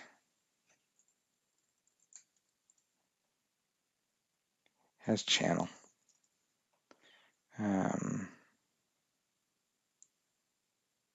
Yes, Moonsnare Prototype. Okay. This one, tap an untapped artifact or creature you control to add colorless. Or you can pay 4 and a blue and discard it. And the owner of target non-land permanent puts on the top or bottom of their library. Okay. So we could hypothetically do that to our own thing. Either save it from destruction or so we can replay it. If we're really needing a like destroy target creature spell or something, we could use that to put Demonic Junker on top. We could also use it to put Thought Monitor on top so that we can play that and draw 2. I don't know. That's not super powerful, so I wouldn't really count on that. Basically, it's just another option to mana ramp. So I don't know. Godlight Optimizer though is a creature, which is nice. Okay, well let's try it. Let's see what happens here. This one, the one nice thing about Moonsnare Prototype is you can tap a non-creature artifact to get the mana. So you could tap like a Grim Bauble, for example. I don't know if that's super worth it because this one gives us a mana of any color, and that actually is very valuable. All right, well, let's try it. So it's time to get testing. We've got to just trim this down pretty quickly and get going. Okay. Sojourner's Companion, it's coming out.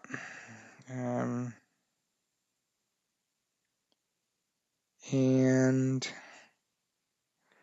we do, like we still have 20, 20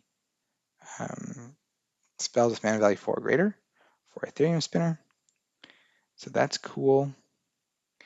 We might need to go down So we've either got to go down on cheap things or expensive things, right? And let's just try it going down a little bit on cheap things, just a little bit. So this now we have like 20. Let's go down on Ethereum spinner itself. Because if we have like 3 Ethereum spinners, that's actually not good. Because they don't trigger them like each other. So if we have a couple of those, I think in general, like drawing more cards will be more beneficial. Like Ethereum spinner is kind of a nice to have. It's not really a must have. I feel like, especially if you can't play very many spells afterwards, it's really not that beneficial. So I think just drawing more cards actually will be more beneficial. Okay. So let's see what happens with that. We need to get rid of some more cards. Going down on mana seems like a bad idea. Right now we have 24 mana producing things. And that's, since we are working towards Pact Altair, we don't want to go down anymore on those. Let's toss these in the maybe board.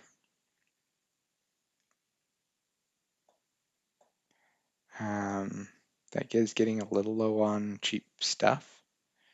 So let's also see about going down a little bit on the expensive things. We could, I don't want to take out too many of those. No, let's see. Right now we have Forging the Anchor is the only non-artifact. That's good. Okay. Well, let's look at our lands right now. Okay, so we've got Sea of the Synod. We've got Darksteel Citadel. Archway of Innovation actually is probably unnecessary at this point. Yes, it could be beneficial, but it enters tapped, and it's not an artifact. Okay, taps unless you control an island, which hopefully we're not going to control too many islands, because we would like artifact lands instead. So I'm not sure how I feel about Archway of Innovation. All right, let's see if we can toss some Vault of Whispers in, because we would really like to have Vault of Whispers. The more artifact lands possible, the better. Okay, so that's 110. Okay, so now let's go down on swamps and islands. Ideally, we'd have more Darksteel Citadels. Let's see. So production right now is looking, we do need some more black. And especially because our early stuff is more black. Yeah, I don't know. Okay, let's see if we can see. Let's see, we have 14 cards that make black, 16 cards make blue. Okay, that's not too bad. Especially because 2 of those are Guidelight Optimizers.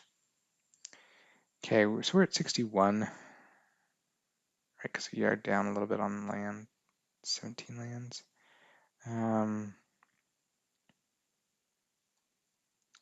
Can we get up to this without breaking the bank? Maybe. We're going to go down Archway of Innovation. The thing is that the island, sorry, oh, goodbye, swamp. Swamp, come back. Having a basic land can always be nice. Okay, we actually do have a lot of artifact lands. We have 16 artifact lands. That's good. That's going to help us a lot, making up for not having as many cheap artifacts. Okay, so now let's see.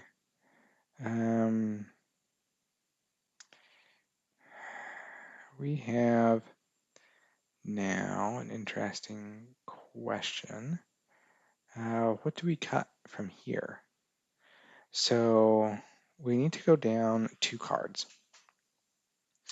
And I feel like it's really shaping out a little bit now. We've got some cheap stuff. We've got cheap stuff that ramps us, so we can get up to like Pactile Tear.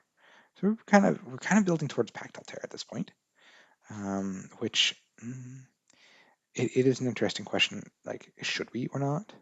But having a 3/4 creature, artifact creature, that just drains our opponent's life and gives us life whenever any artifact we control enters, it's kind of nice. So that means like our artifact lands are going to be triggering Pactile Tear. Um, uh, any of the other stuff will be triggering Pactile Tear, which that's pretty cool. I also feel like it doesn't ask too much. Whereas like Ethereum Spinner, if you then end up drawing Patchwork Automatons and Guidelight Optimizers and Springleaf Drums, you don't get anything from Ethereum Spinner. So I'm actually thinking maybe to yoink Ethereum Spinner. Taking this out, I think, might actually be the best option.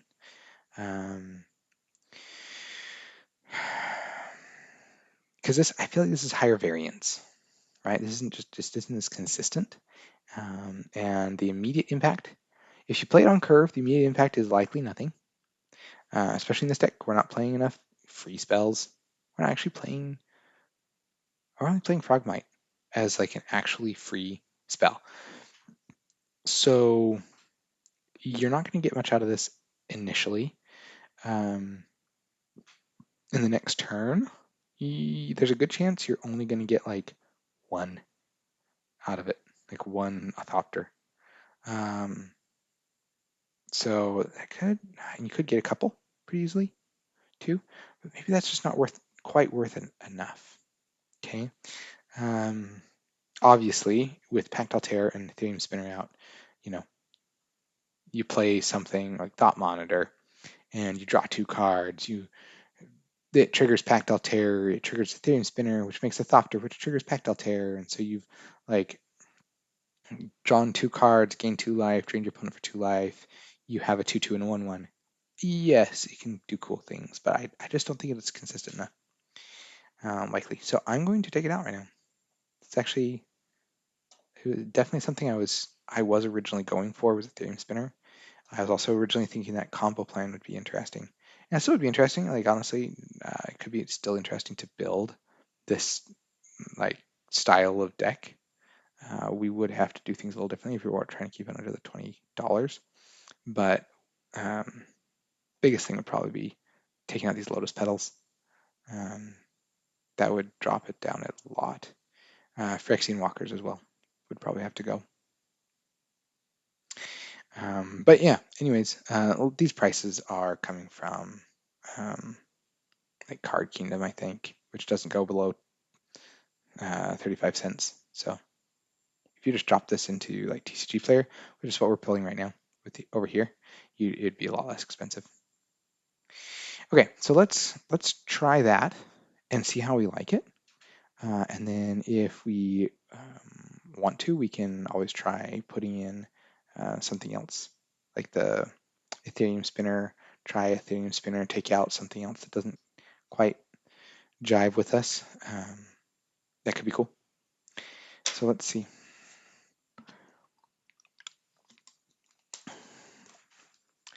Okay, we're gonna playtester. We are under the $20, so that's cool. And let's see, we have no lands. That is difficult. So we're gonna mulligan here. We have 1 land. That's gonna be hard. That's gonna be very hard. So we do have 18 lands. Just remember that. Okay, see, here we have lands. We have so many lands. And okay, so let's keep this, and we will bottom. We'll bottom an island. Yeah, we'll bottom an island. Keeping 3 lands would be important. We'll bottom a demonic junker as well, I think. because the thought monitor, drawing cards, I don't know. I don't know which would be better here, but it draws cards and it's a creature, so I'll keep that. So now turn 1, play Mistfall Bridge, enters tapped. Turn 2, we'll play a Seat of the Synod, and see, the cool thing is this only costs 2 now. So we can already play Refurbished Familiar because of our artifact lands. The artifact lands, having full 16 of those is pretty huge, honestly.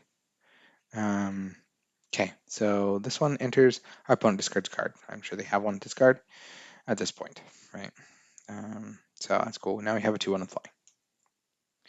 All right, so at this point, I'll play See the Synod, and we have 4 artifacts. This one now only costs 3, but we can just drop a Springleaf Drum out here. Okay, and this now costs only 2, because now we have 5 artifacts. So let's do that. We will tap that and just play a Thought Monitor. Draw 2 cards. Okay, now we have a Refurbished Familiar and Demonic Junker. This is actually why I kept the Thought Monitor, right? It's because drawing cards is just really good, especially if you're going down on cards due to mulligans. Okay, so now 1, 2, 3, 4, 5, 6. We actually have enough for Demonic Junker. So we could tap this one and tap a Springleaf Drum and play Demonic Junker. Okay, and then destroy one of our opponent's creatures. We're not going to be destroying our own. I don't think, really, hardly ever. Okay,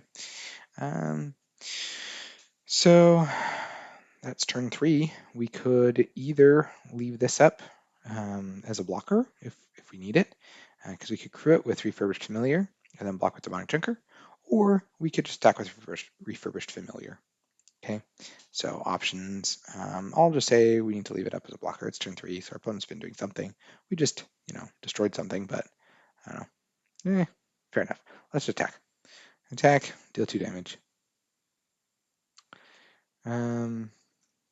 Okay, now perfect. This next turn, we're going to play a Darksteel Citadel. We'll play a Grim Bauble, targeting something of our opponents, right? Get rid of that. And now we can decide if we want to play Refurbished Familiar or we could Surveil 2, right? And kind of depend on how much pressure we're under. So if we're under a lot of pressure and we need a blocker, cool, we can do that. Or if our opponent, is out of cards, we could draw a card with Refurbished Familiar. They're down to 1 card. Honestly, probably Refurbished Familiar would be good because it would make your opponent discard cards. So let's do that. So I'll just tap a good old Refurbished Familiar, tap a the Springleaf Drum, play a Refurbished Familiar, make our opponent discard card. That's nice. And swing in for 2.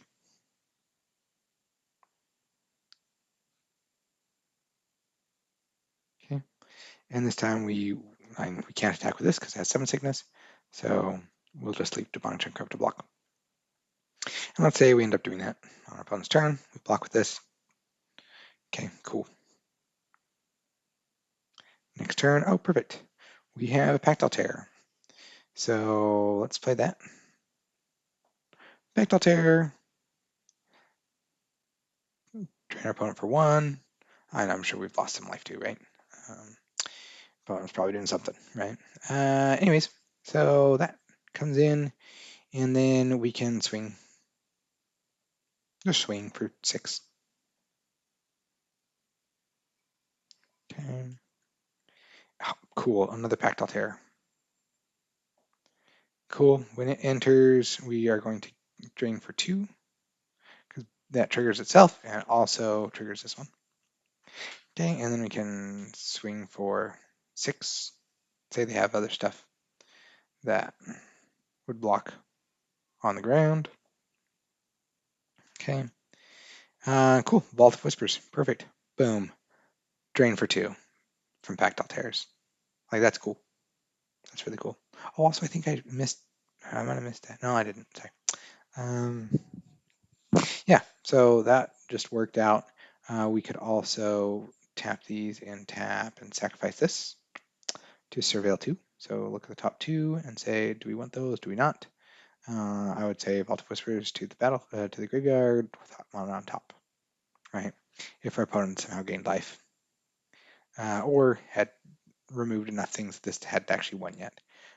So the next turn we could play a Thought Monitor, draw 2 cards.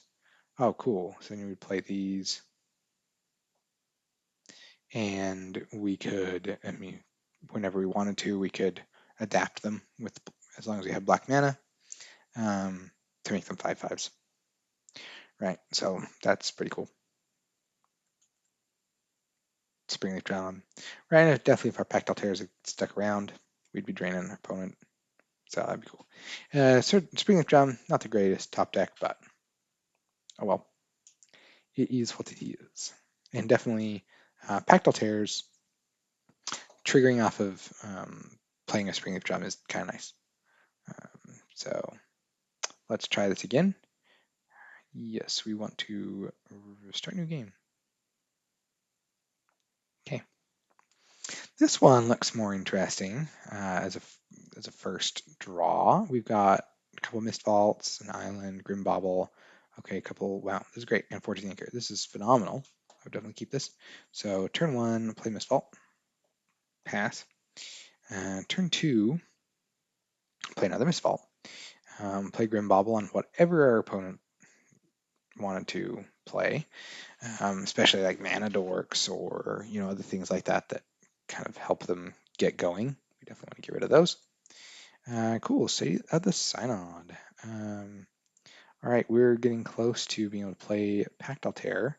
Right now, we have 4 artifacts out. So this only costs 3, so we could play that. Or we could play Forge the Anchor. So kind of depends on what our opponent's doing, like what we really need right now. But I think I might just head for Forge the Anchor. So we're going to look at the top 5 cards and put all the artifacts into our hand, and the rest on the bottom. So Forge the Anchor is going to go on the bottom, and then we're going to put Thought Monitor in our hand, Patrick Automaton in our hand, Guidelight Optimizer in our hand, and Darksteel in our hand. Oh, and now we have too many cards. Sad. Well, anyways, I guess we will be tossing an island in the graveyard. Whoops, didn't think about that one. Okay, next turn. We got Darksteel. Okay, now, yeah, at this point, we've got 5 artifacts. I don't know. It really would depend on what your opponent is doing right now, what you really need to be doing in response. If you need to, you could remove some things. You could remove some things with Demonic Junker as well. So options are good. So here's some lines. We have 4 mana right now, so we could do Patchwork Automaton and Grim Bauble, okay, in that order, right? That would put a +1/+1 Patchwork Automaton. We would then be at 7 artifacts. So we could play Demonic Junker for only a single black mana, and that could get us 2 creatures on opponent's board down and 1 3/3 on our board, along with a 4/3 that could block, and we wouldn't care about it too much.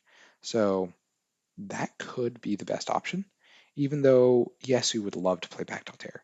Okay, if our opponent doesn't have a lot going on yet, and we don't think that they're going to remove our Pactile Terror at this point, sure, play it out, right? Playing a Pactile Terror right now would be great, and then just play everything afterwards. That would be phenomenal. Okay, so really whatever makes most sense. Also, just drawing more cards could be good, but we are running into hand size right now. So I think I'll just go Patrick Automaton. This is also another really good one to develop early. Ward 2 makes it annoying to remove for our opponent because they have to pay an extra 2 mana. So none of the removal spells are going to be efficient at getting rid of Patrick Automaton unless it's one of those like target player sacrifices a creature, right? That one doesn't target it, so everything else would be inefficient. Okay, so we're going to tap Mist Vault Bridge, play Grim Bobble, get rid of something of our opponent's. Nice. We will also put a plus and counter on this. And we'll tap this, and we'll play a Demonic Junker. Okay. And that will also put a plus and counter on this guy, and destroy one of our opponent's creatures. And then we can pass the turn. Okay, cool. Vault of Whispers. So with this one, unfortunately, okay, I would like to play Pact Altair and then play Vault of Whispers. But I think what I'm going to do instead, if this were Sea of the Synod, I would do that, because then I could play a Thought Monitor. But instead what I will do is I'll play Vault of Whispers, and then I will tap 4 for Pact Altair, which will put a plus and counter on this. And I'll tap this one for a Thought Monitor, which will put a plus and counter on this. Oh, and Pact Altair triggered itself, and Thought Monitor triggered Pact Altair. So we are going to drain for 2. Okay, and we're growing our Patchwork Automaton, which is cool, and we also draw 2 cards. All right, so we are set up pretty well for next turn, to be honest. Now we could totally swing with a Patchwork Automaton if a 5/5 is going to be enough to be safe. We could also swing with this. We could also block with it using Thought Monitor to crew it. Because if you're not familiar with crew, you just have to tap any number of untapped creatures with total power greater than or equal to the crew cost. So crew 2, be 2, power 2, perfect. And it becomes a creature until end of turn. Okay.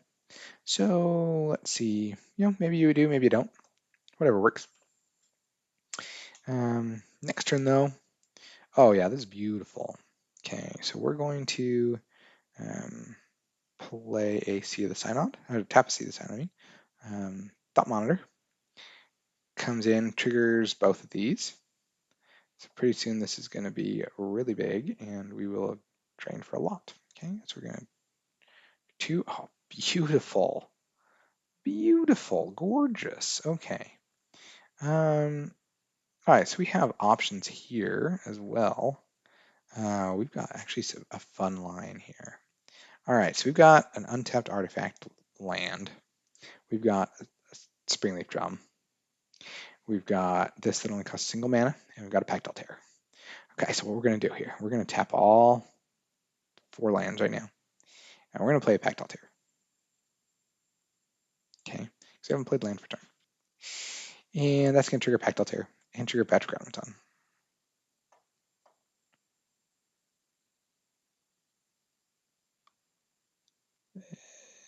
Okay. And now every artifact, 1, 2, 3, each of those artifacts triggered this and triggered both of these. So now we just drain for 6.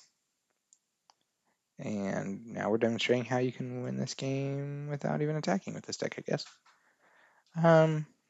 Cool. And now we're going to draw 2 cards. And this is a 10/10 now. So we could probably attack with that. We could probably also attack with a 2/2 flyer. So let's attack with those. And we'll say that one got blocked because our opponent is likely going to block it.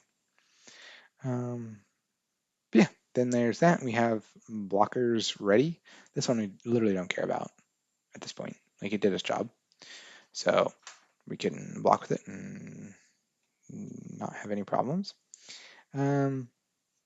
Cool, so we've got just more good stuff. We could probably just finish off our opponent right now just by casting spells and playing lands. So let's do that. We'll play a Sea of the Synod. And we will also play a Patchwork Automaton. And now we're at 2 artifacts that came in. We'll also play a Guidelight Optimizer, that's 3. And we will play a Demonic Junker, that's 4. Okay, so now we have enough to drain to 0. And there we go. Whatever it was. Anyways, doesn't really matter. Yeah, and that would be the game right there. Um, and obviously, like attacking could be more of a thing. We could do more attacking. We could also have lost some of these things as chump blockers, right? Most of these creatures didn't do a lot after they landed on the battlefield, right? So that's kind of good to know, right? Like Thought Monitor, once it lands on the battlefield, it's a 2/2 with flying. Use it however you need to. Jump block, attack, whatever. Yeah, so that's kind of cool. Definitely the life gain from Pactal Terror. This is the next few cards we would have drawn. Cool. We would have started using these to Surveil 2 and maybe put these on the bottom. Okay. But one cool thing with Pactal Terror is it gains you life, so that helps you stay in the game longer. Okay. So yeah, that seems pretty. This honestly seems pretty good. It seems pretty good. We could definitely, test it some more. I would definitely test it more. Like I would probably run through, you know, 5, 6 games with it. Um, so I like to have lands, to have basic lands, um, at least one of each, because sometimes your opponents are going to play things that removal that lets you search for a basic land in exchange for destroying whatever it was they'd killed, whether it's a land or a creature or an artifact, of which we have many. Um, so having a basic land of each color you need can be really nice. Also, your opponent might end up playing something really annoying like, artifact specific hate, saying your artifacts can't, tap or something like that, right? There are a few activated abilities of artifacts that can't be activated. There are a couple things to do that. Most people don't play them in casual settings, but can be nice to have some basics. So, whatever you want. You could also swap out if you really just don't see a need for basics in your play group. You could totally swap one out for Boggart Trawler, especially if you're playing against graveyard decks decent amount. I would definitely take out both of those basics and put in a couple of Boggart Trawlers. That would, in fact, put us over our budget for this deck, so I won't do that right now. But if that is something that you deal with, 100% swap that out. You could also swap it out with the Bojuka Bog if that's more your style. This does enter tap though every single time, and as we noticed playing that, it's really nice to be able to play stuff, play lands and have them come to play untapped. So right now, the really nice thing is we only have 4 lands that come into play tapped, which is not too bad. Guidelight Optimizer, there, I don't know, it does provide mana ramp, but I still am curious if there could be a better use of 2 mana. It's possible. Let's see, what about cranial plating? Because yes, it is a land, it's a creature, which is nice, but cranial plating is kind of broken. Here, let's get a better printing. That one's my favorite, actually. Not because I do Warhammer 40k, which this is from the Warhammer 40k Universes Beyond set. I just like the art better than this other one. But it looks like, oh, cool. We have a 29-cent one and a 33-cent one. We'll take the 26-cent one. We'll take the 26-cent one. But this is such a good card in an affinity deck. Just bonkers good. Okay, so we're gonna toss that in instead of Guidelight Optimizer because it didn't seem like we necessarily needed as much mana ramp as I thought initially. Probably taking out a Ethereum Spinner helped, but we really only have Pactal Terror that has, Forging the Anchor costs 3. You're right. Pactal Terror is the only thing that costs more than 3, and we do have 22 mana producing things, and we do have some card draw. Forging the Anchor and Thought Monitor both get more cards in your hand, so that helps. When you have enough card draw, you don't need many of the things that you are going to be drawing. And a couple cranial platings that can definitely add some really nice explosiveness to our deck. Because equipped creature gets +1/+0 for each artifact you control, and it's equip 1. but you can pay double black to attach it at instant speed to our creature you control. So that's actually probably a better idea. We might actually need 4 of those for optimum performance. Like that's just being real there, but I think I'll leave it right now. Like I actually kind of liked having the just lots of creatures. Um, but cranial plating is nice because it can turn any of your just dinky little creatures into um, really good blockers. Because say you throw a cranial plating on a frogmite, well, then that, I mean, even just if you have cranial plating and frogmite and nothing else, it turns into a 4/2. But you're likely to have at least 2 artifact lands, likely, in this deck, and maybe another artifact or 2 out. Like you had to be able to cast frogmite somehow. Um, so yeah, it generally should be a lot more. Having lots of them could be a problem because they aren't actually creatures themselves. So let's just leave it at 2. I like that. We could test that if we wanted to as well. But I think I'm pretty happy with it right now. I have played with cranial plating a decent amount. So I do just know that it's really good as long as you have creatures. And we have a decent number of creatures. We don't have as many super cheap creatures as some other affinity decks I've played, so that's one reason why I'm not interested in going up to 4 cranial platings. Because it's not good on its own.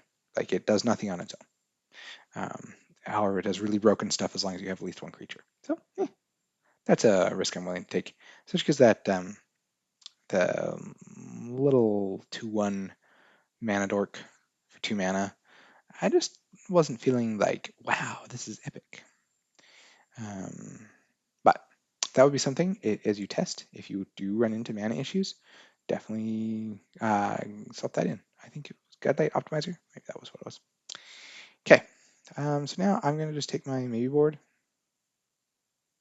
and I'm going to get rid of it. There we go. Just delete that. So I think I'm pretty solid on this. And we have successfully kept under the $20. We, I think, have a pretty good deck that should be fairly consistent. We've kind of gone over some of the consistency things. We have a decent number of low cost stuff that actually provides some decent value and helps build us up to the more expensive things. The artifact lands are huge for affinity consistency. Like that's massive. I really like that. Some other affinity decks I've looked at, the cost of the other cards is enough that you couldn't get 16 artifact lands in, and those 16 artifact lands really help. Like when we play tested that, I mean, the artifact lands were massive impact on being able to play stuff very early. So that's cool. And we have removal. We always need removal. So let's see, removal. We have Grim Bauble, which gets rid of creatures. And we've got Demonic Junker that gets rid of creatures as well. And we've got Refurbished Familiar that is not consistent, right? We don't count on Refurbished Familiar as removal. I mean, sometimes you're going to be playing against graveyard decks, and then you're just going to help them out by playing this. But that doesn't come up too often. Then you might just have to hold it back or something. But against them, a lot of times it won't make it too much difference because they have their own ways of getting stuff into the bin. So don't worry about it too much. But this one, making your opponent discard cards is nice, a little bit on the side. So that's cool.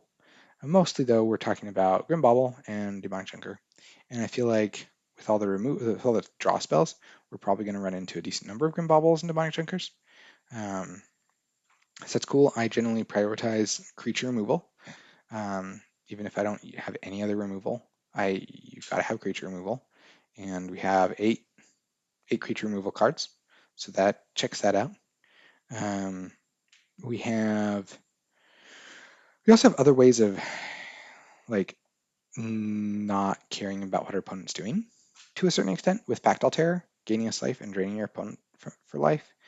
Um, so no, it's not removal, but it does mean that, say, if our opponent has something that's unblockable, a creature that's unblockable or something like that, and so they're dealing damage and we can't block it, we can just gain life to stay in the game, right? Things like that, like life gain makes it so you don't have to care quite as much about what your opponent's doing. And the life drain means that, say, even if our opponent has like a lot of big blockers or even a card that says, hey, you can't attack me, um, we can still win the game, right? So that's what I mean by there are a few ways of, this way gives us a few ways of not caring what our opponent's doing quite as much as we otherwise would need to. So still keep it in mind that if you are running into issues with removal, there are options. Metallic Rebuke. Metallic Rebuke's a good one for um, for countering stuff in a Infinity deck.